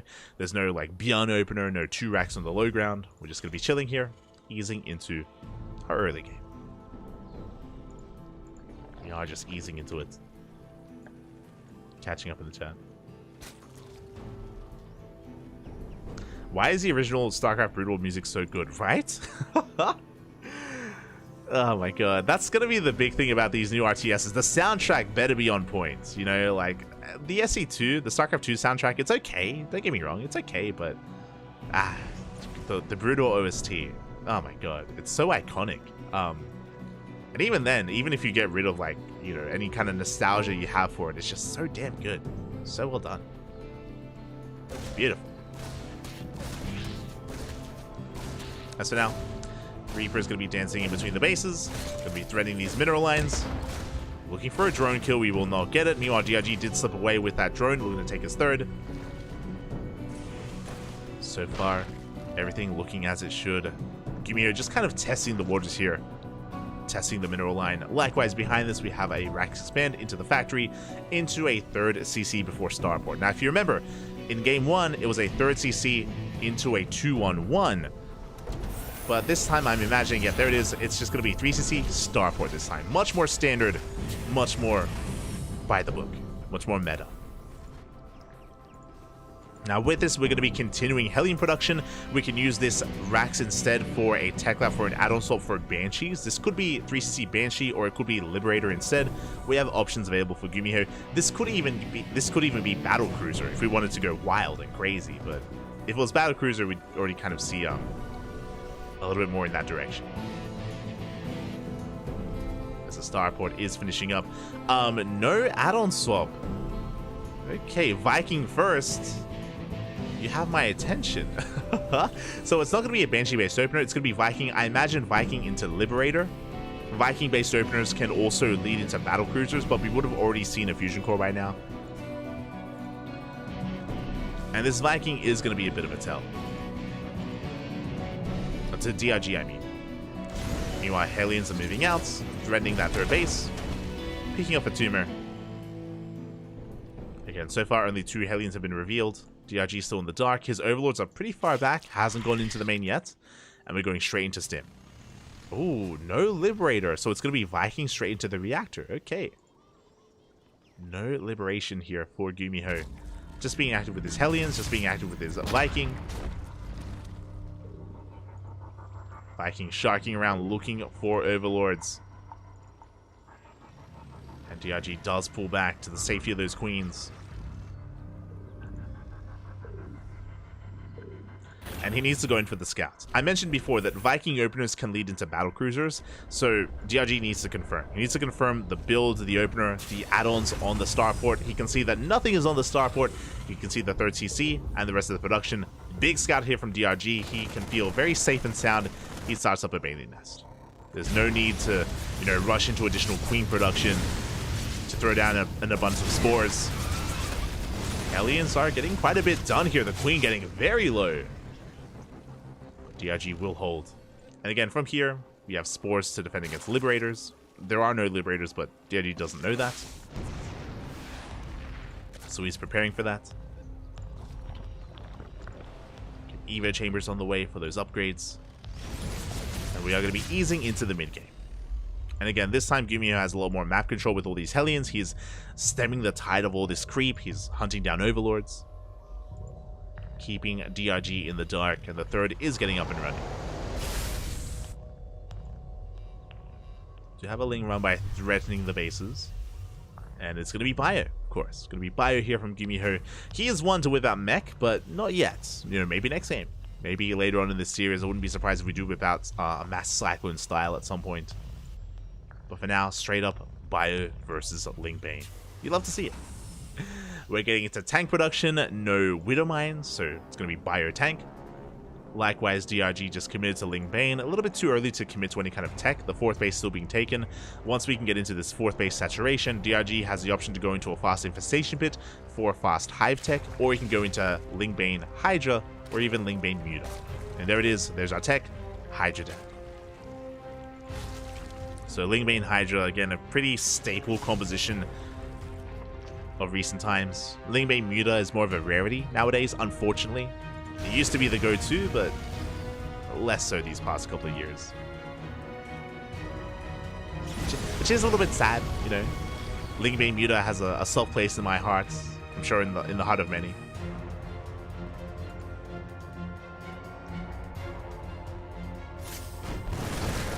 Hearts of many. As Gumiho is going to be pushing on the right-hand side, he is spotted. DRG he knows he's going to be rotating over with his army, amassing more Ling Bane, investing into his Hydra upgrades as well. Gumiho only on 5 Raxes, I believe. Yeah, only on 5 Raxes, working on his gases. And behind this army, behind this push, he should be throwing down a 4th CC. Tanks are sieging, does get an eye on these Banelings. They're going to be denied. Big catch here from Gumiho. Shuts down the Banelings, pushes towards that 4th. We have some Ling Bane. I'll pick up. Just save most of those Marines when we get on top of the tanks. The tanks are exposed and we do collapse on them. Yeah, Hellbat's out of position. They were not there to support. And DRG will clean this up. Cleans up the tanks and Hellbats. The Marines do survive. We're going to be dropping into the main. Meanwhile, Infestation bit behind this to go into Hive Tech. This drop has potential, but yeah, DRG a little bit late to react. A little bit late to respond. The Marines, they get into that mineral line. They shut down maybe even the gas geyser. Go for the Lings. A very nice trade here from Gumiho, and he has momentum on his side. He's going to be catching these queens. DRG bleeding out far too much. Yeah, the queen's going to be going down. That was 55 Lings for 10 Marines. Ay, ay, ay. The base is going to be going down, and Gumiho is looking to snowball out of control. You have us around. Get on top of the tank. The tank will fall. That was a kill, not a cancel on that hatchery. And we just pick up and drop back into the main, abusing this position. DRG having a really hard time keeping up. The medevac does survive. Yeah, without Banelings, we can just stand and fight these Lings. Again, DRG, he has a high worker count, but he needs another base. He needs a little bit of room to breathe to actually produce his army. DRG is on the back foot. Gumiho is just building up his second wave, his second army, and now we're pushing. And once these drops get across the map, I worry for DRG. I just worry that he's just been bleeding out far too much at this point. These trades have just not been good enough for the Zerg. Yeah, Gumiho is getting out of hand. He's getting out of control, stimming on forward, getting another queen. We're down to 4 queens, just enough to inject each of these bases. The Lings, they engage once again. Good target firing on the Bailings. And DRG, he's broken this fourth. He's broken through. Reinforcements are on the way. It looks like we can barely hold on to this. At the same time, another army here towards the south. The Bailings. The Bailings will not connect. They shave off some Marines. But again, Gumiho still up 20 supply. Oh, it looks like Gumiho did lose his Marines towards the north. That was a bit of a misstep there from Gumiho. So DRG is fighting back. But this time we're pushing with tanks. This time the tank army is arriving. DRG is trying to get into Lurkers, into Vipers. This is a way to recover, to stabilize, to slow the game down with Lunkers. But DRG needs time. Gumiho, he's here. He has arrived. He's going to be spending some time though clearing up this creep. Vipers are about to pop out. They still need a little bit more breathing room here to actually gather up that energy. Uh-oh, where's the army? There's nothing towards the south. DRG out of position. Yeah, this hatchery's gonna fall. Big pickoff here from Gumiho. Big reaction out of DRG, bringing everything over to respond. And again, good trades out of Gumiho. Doesn't take any banelings to the face. The creep here is receding. DRG has left some army in position this time. He does have some Lurkers. Gumiho has maxed out. 3-3 on the horizon here for the Terran. The tanks are taking their time when it comes to leapfrogging forward. The Lurker count is getting higher. We have 2 Vipers now full of energy. DRG trying to go for a counterattack, but we run into a wall of tanks. Is no counter damage available. But DRG has also maxed out, so both players have hit 200 supply. Who do we favor? There's going to be a big 3-3 timing for Gumiho. He does get eyes on the Lurkers. The Lunkers have now been revealed. Immediately, Ghost production commencing. Ghosts are on the way. And we're diving on top of these tanks. Big blinding clouds. And parasitic bomb as well. We will clean this up. We shut down the tanks, shut down the bio army, at the same time pushing towards the left-hand side with our Lurkers in position. Big spine shots. We do force a cancel on a base. But DRG is taking some fights. At the same time, going for a big counterattack. He does get a kill on a CC. That's 400 minerals down the drain. A cancel on the other. Bailings are rolling in. The Ghost Academy a little bit exposed. And we will shut down this planetary and the orbital.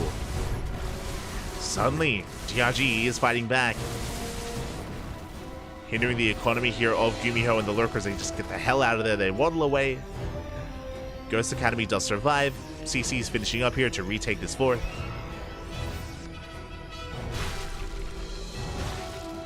And we are continuing Lurker production. Now, when it comes to the army composition of Gumiho, it's okay, but we do need more Ghosts. We need more Ghosts. We need more Liberators. So far, tank, bio, Ghost here. DRG is taking a more defensive stance, which means Gumiho taking a more defensive stance, which means DRG can double expand and he can recover. Again, DRG has a very low drone count. He's on 65 workers and he's oversaturated. He needs another base desperately. We'll see if he can get it. As Gumiho, I would still say that Gumiho is in the driver's seat for the most part, as long as he can deny these bases. He has been, but can he continue to do so?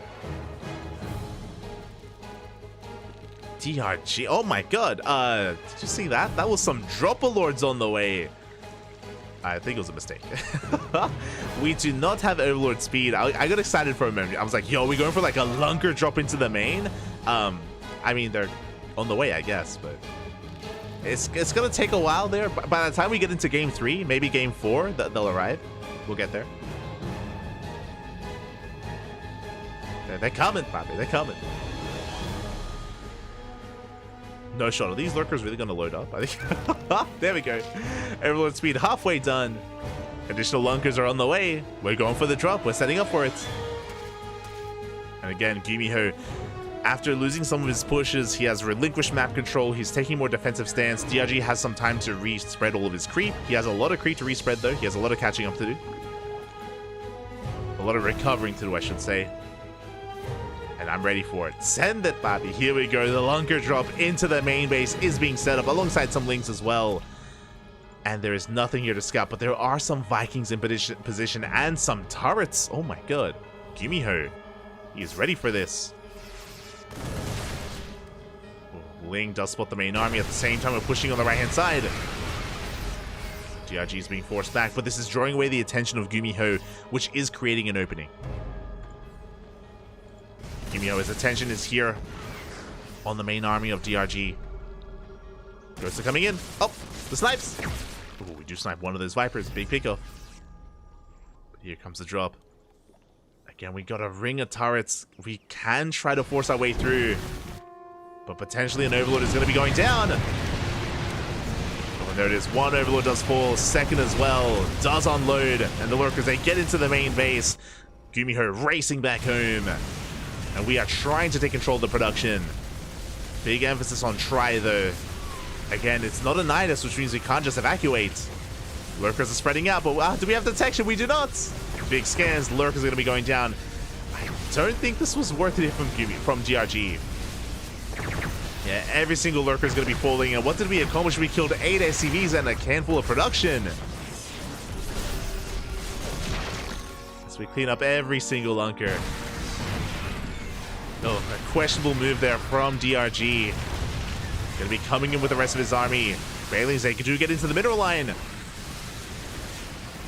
Bailey's, they crash in. The Ghosts! There's no detection. The Ghost will survive, and Gumiho is pushing right through the middle. He's ignoring those Lurkers. Or at least he was. He's turning back around. He wants to collapse on the Lurkers. He wants to try to collapse here. A couple of Ghosts go down.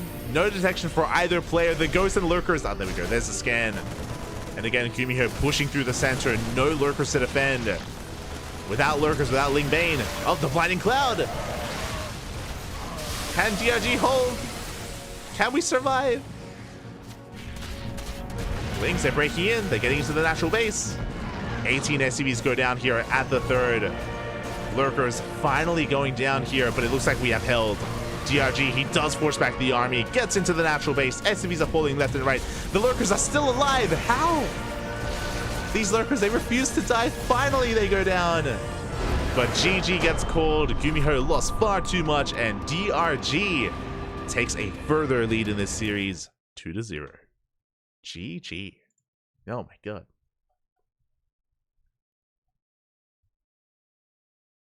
GG, well played.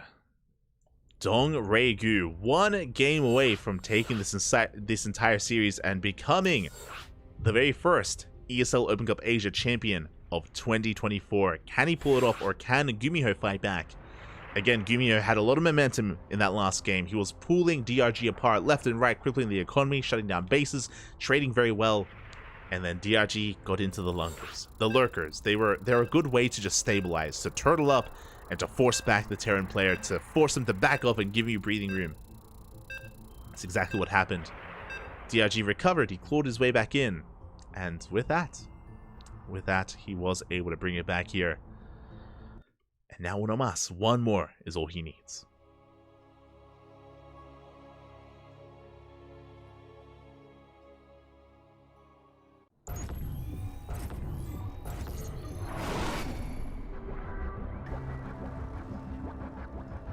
Here we go. Spawning in the bottom right hand corner of Goldenor, we have the South Korean Terran player. He needs to fight back here and now. If you're in the chat, he needs your support just so we can have some more games in this series. Don't let this be a 3-0. Representing Cloud9, it is Gumiho. And spawning in the top left hand corner, we have his opponent. We have the South Korean Zerg player, the Blue Zerg, leading the series 2-0, one game away from becoming our very first champion of the year of 2024. The Blue Zerg player currently teamless. Get him a team. It is DRG. Here we go. I see someone in the chat asking, I don't really understand, is Club NV just the old Team NV or another entity? So, essentially, Team NV got a sponsor for WTL So they turned into Team Abydos for a while, if you're familiar with Abydos and World Team League. But the sponsor was only for a season, essentially, and they have since lost their sponsor. They didn't have enough funding to facilitate and fund all their players. At the time, they had DRG, they had Cure, they had Nightmare. They had a pretty solid lineup, but they did let go of all their players, unfortunately. The only player that's Team NV, sorry, that Club NV now supports is Creator. Creator, I believe, is the only player on a salary, just because it's all they can afford. So they do support Creator, Club NV, I should say. Meanwhile, all the other players were kind of sent out and were released. Nightmare found Maturino for a while. Cure found a home at Team Liquid. DRG still looking for a team, unfortunately. Bunny found Mystery Gaming. Bunny was on Abydos and Team Liquid, sorry, and Team NV for a while, but Bunny found Mystery Gaming. So all these players, most of them found teams and found homes, except for DRG, who still is teamless. He's still rocking the clan tag for Team NV, but is still looking for a team. And I was gonna say that all the other Club NV players did find a home, except Nightmare did recently leave Maturino, so technically Nightmare is also looking for a team. As of a couple of hours ago, he did end up leaving Maturino Esports.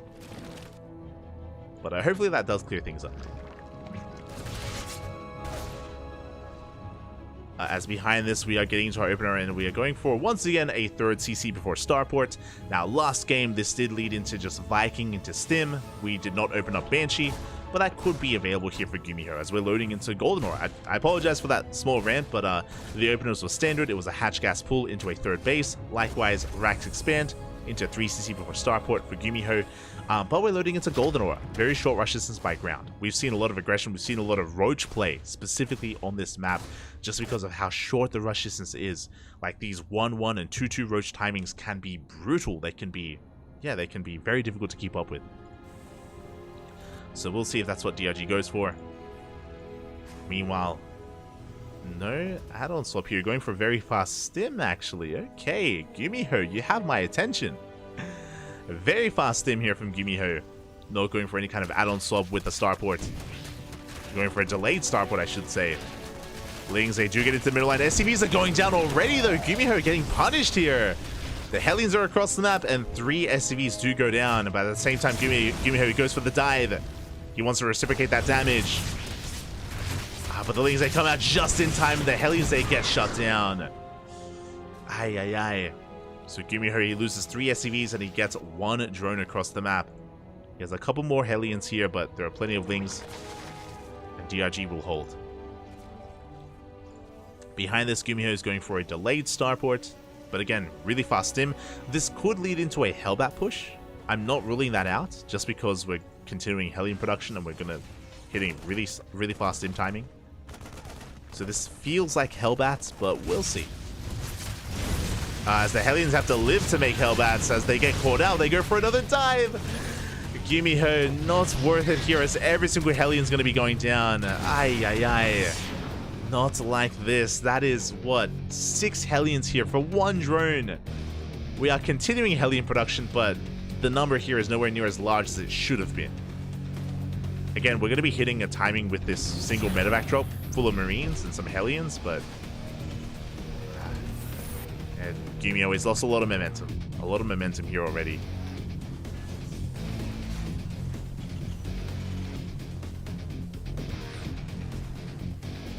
Not just the ESL Asia champion, the only ESL champion of 2024. True, he is going to be the champion of the year. Period. We just have to end it right after this tournament. We just oh my god. Meanwhile, Gumiho not going for a stim timing. He's going for a Hellion drop into the main. I mean, again, there's a lot of pressure. There's a lot of pressure on Gumiho to get damage done. He needs to get into that mineral line. He needs to get it into those drones. But DRG is in position. He will force this back. Force the pick up. And Queens are waddling in as well. And Gumiho, yeah, he cannot commit. His medevac is just far too low here, taking too much damage. Behind this, 3rd CC is being landed on location. We're getting into a 5-rack setup. 5-1-1. Pretty standard here on 3 bases from Gumiho.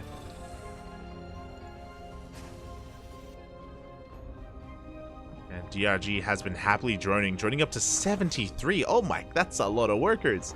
His 4th base is delayed though. That's what I will say. So even though DRG has a really good worker count, his 4th base is delayed.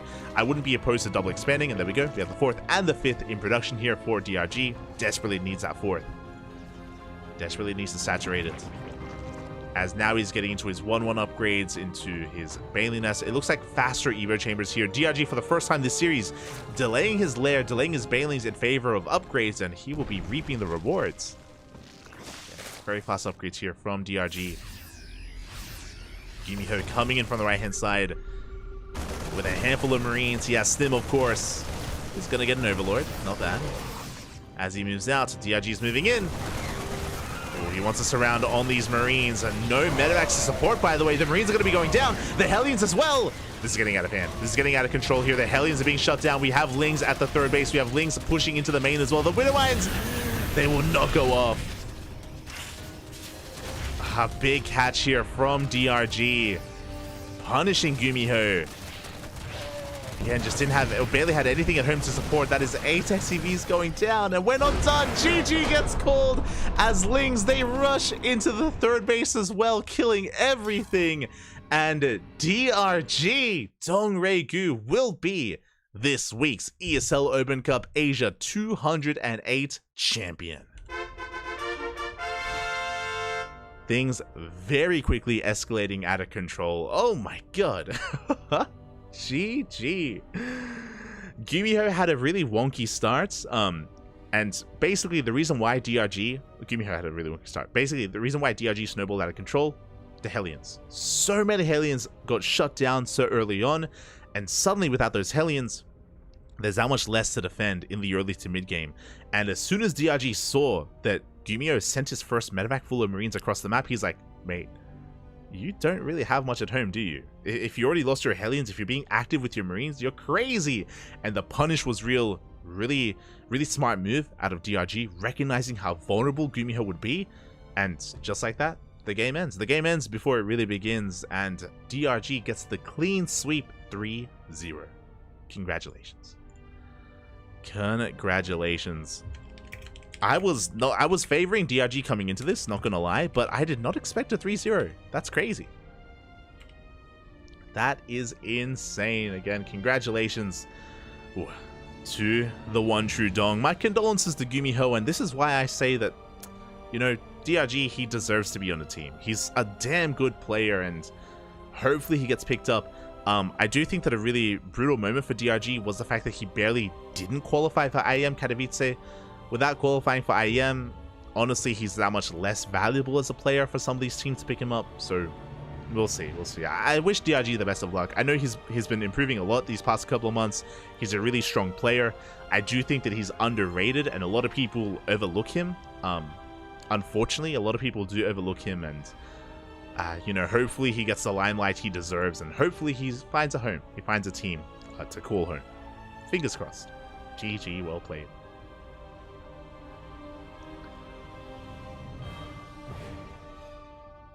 GG. And with that wraps up our first ESL Open Cup for the night. I say our first for the night because ESL Open Cup ESL Open Cup Europe is in a couple of hours. Let me just double check. ESL Open Cup Europe is in 4.5 hours, and oh boy, do we stay up for it? That's the question. So usually on this channel, we cast ESL Open Cup Asia and ESL Open Cup Americas. Those are the two that we cast. I'm usually asleep. I'm usually asleep for Europe. But I'm a little bit concerned because Wardy and Steadfast and some of the other typical English casters weren't here today for ESL Asia, and they usually are. And if they're not here for Asia, I mean, it's New Year's, maybe they're taking the day off. Maybe they're out enjoying themselves, which is fine. It's fine. Here on the CranKy Ducklings, we only cast StarCraft, okay? We don't. You think I go outside, Poppy? No, there's no StarCraft outside. No. We stay inside, Poppy. Aye. So we're always casting here on a daily basis. And again, usually we skip EU, but if there's not going to be much English coverage for Europe, then I may stay up. I may decide to stay up here. I'll make some coffee. I'll maybe have a power nap, and I'll stay up and I'll cover ESL Cup Europe. I'll cover it. When it comes to ESL Cup North America, I might be able to get a couple hours sleep. I'll have a nap and then cover America later on. It's gonna be a intense night of StarCraft. It's gonna, but I'll be here for Europe. I'll be here for Europe. And again, hopefully we get some other English coverage going on, whether it's Steadfast or Wardy or Rotterdam or Zombie Grub or anyone else. Again, I don't blame some of the other community casters out there just because, you know, it is New Year's and I'm sure they want to spend their time with their families and friends and all that stuff, so don't blame them whatsoever. But the show must go on, so yeah, we'll take the initiative to stay up and I'll do my best to stay awake and cover. I will warn you though, for those wondering, it is almost midnight here. ESL Open Cup Europe starts at 4 a.m. here in Australia. Starts at 4 a.m. So I'm probably going to be, especially towards the semifinals and finals, I'm going to be straight up tired. I'm going to be straight up loopy. It's happened before where I'm like, it's a 3-6 2-1. It's like I'm going to lose it. But we'll be there, and I'll be awake for it. Again. Maybe I'll just get like a couple cups of coffee. We'll be fine. Copian. So look forward to that. Again, 4.5 hours. ESL Open Cup Europe will be here. Otherwise, a big shout out to Steel Mold in the chat. 61 months. Happy New Year, Papi. Happy New Year. Steel Mold, one of our very first subscribers. Steel Mold, of course, one of the OG CranKy Ducklings. Quack, Papi, quack. Hope you're doing well. Papi. Hope you're doing well. Steel Mold also used to cast a lot more here on the channel with his puppet, with the casting puppet. I'm sure we'll see a return of Steel Mold at some point. Big shout out to Steel Mold. 61 months. Vamos. Ooh. But with that, we will be wrapping things up here, and we go full DJ. Yeah, exactly. So we're going to be wrapping up here. We're going to be streaming another StarCraft streamer. Not too sure who, but we'll find someone to raid, so give them a chance, give them some love, give them some support. Otherwise, if you enjoyed the broadcast, we are live, not just here, but also on Europe, on YouTube. !YouTube in the chat. You can watch our VODs on a daily basis. We upload VODs every single day on YouTube because we cast every single day here on Twitch. So plenty of content here. If you enjoy the casting, we got you covered over on YouTube. Otherwise, you can follow us on Twitter, Facebook, Instagram, YouTube, Discord. We're on all social medias. We're on Mastodon. We're on Blue Sky, all that stuff. And if you want to support us even further, other than subscribing on Twitch, Patreon. We have a Patreon. As you can see, we currently spend 300 USD. You can see down there. We currently spend 300 USD a month on our tournaments. And currently our Patreon does cover over 2/3 of that. So we are really appreciative of our patrons. Thank you so much for the support that you do give us. And it does help us keep on going with all of our events. Thank you. Basically, the difference there that isn't covered by Patreon, we make up for with sub money from Twitch. Basically, that's where that comes in. So Twitch does help when it comes to us actually affording all of our tournaments. So thank you. Again, we have plans to grow our tournaments even further, to, you know, have them more regular. Maybe top 4 instead of top 2 get paid out. All depends on how much support we get on Patreon for our events. Otherwise, if you can't support us monetarily, follow us on Twitter, Facebook, Discord, YouTube, Twitch, everywhere, Papi, everywhere. We don't have TikTok, and we're too old for that. We don't have a TikTok, we'll say that, but we're everywhere else, basically. Otherwise, thank you so much for watching. Thank you so much for the support. Stick around. We're going to be giving another StarCraft streamer a raid. Until then, thank you so much. Hasta luego. Until next time, Happy New Year's. See you in 4 hours. Bye. Hasta luego, papi. Hasta luego.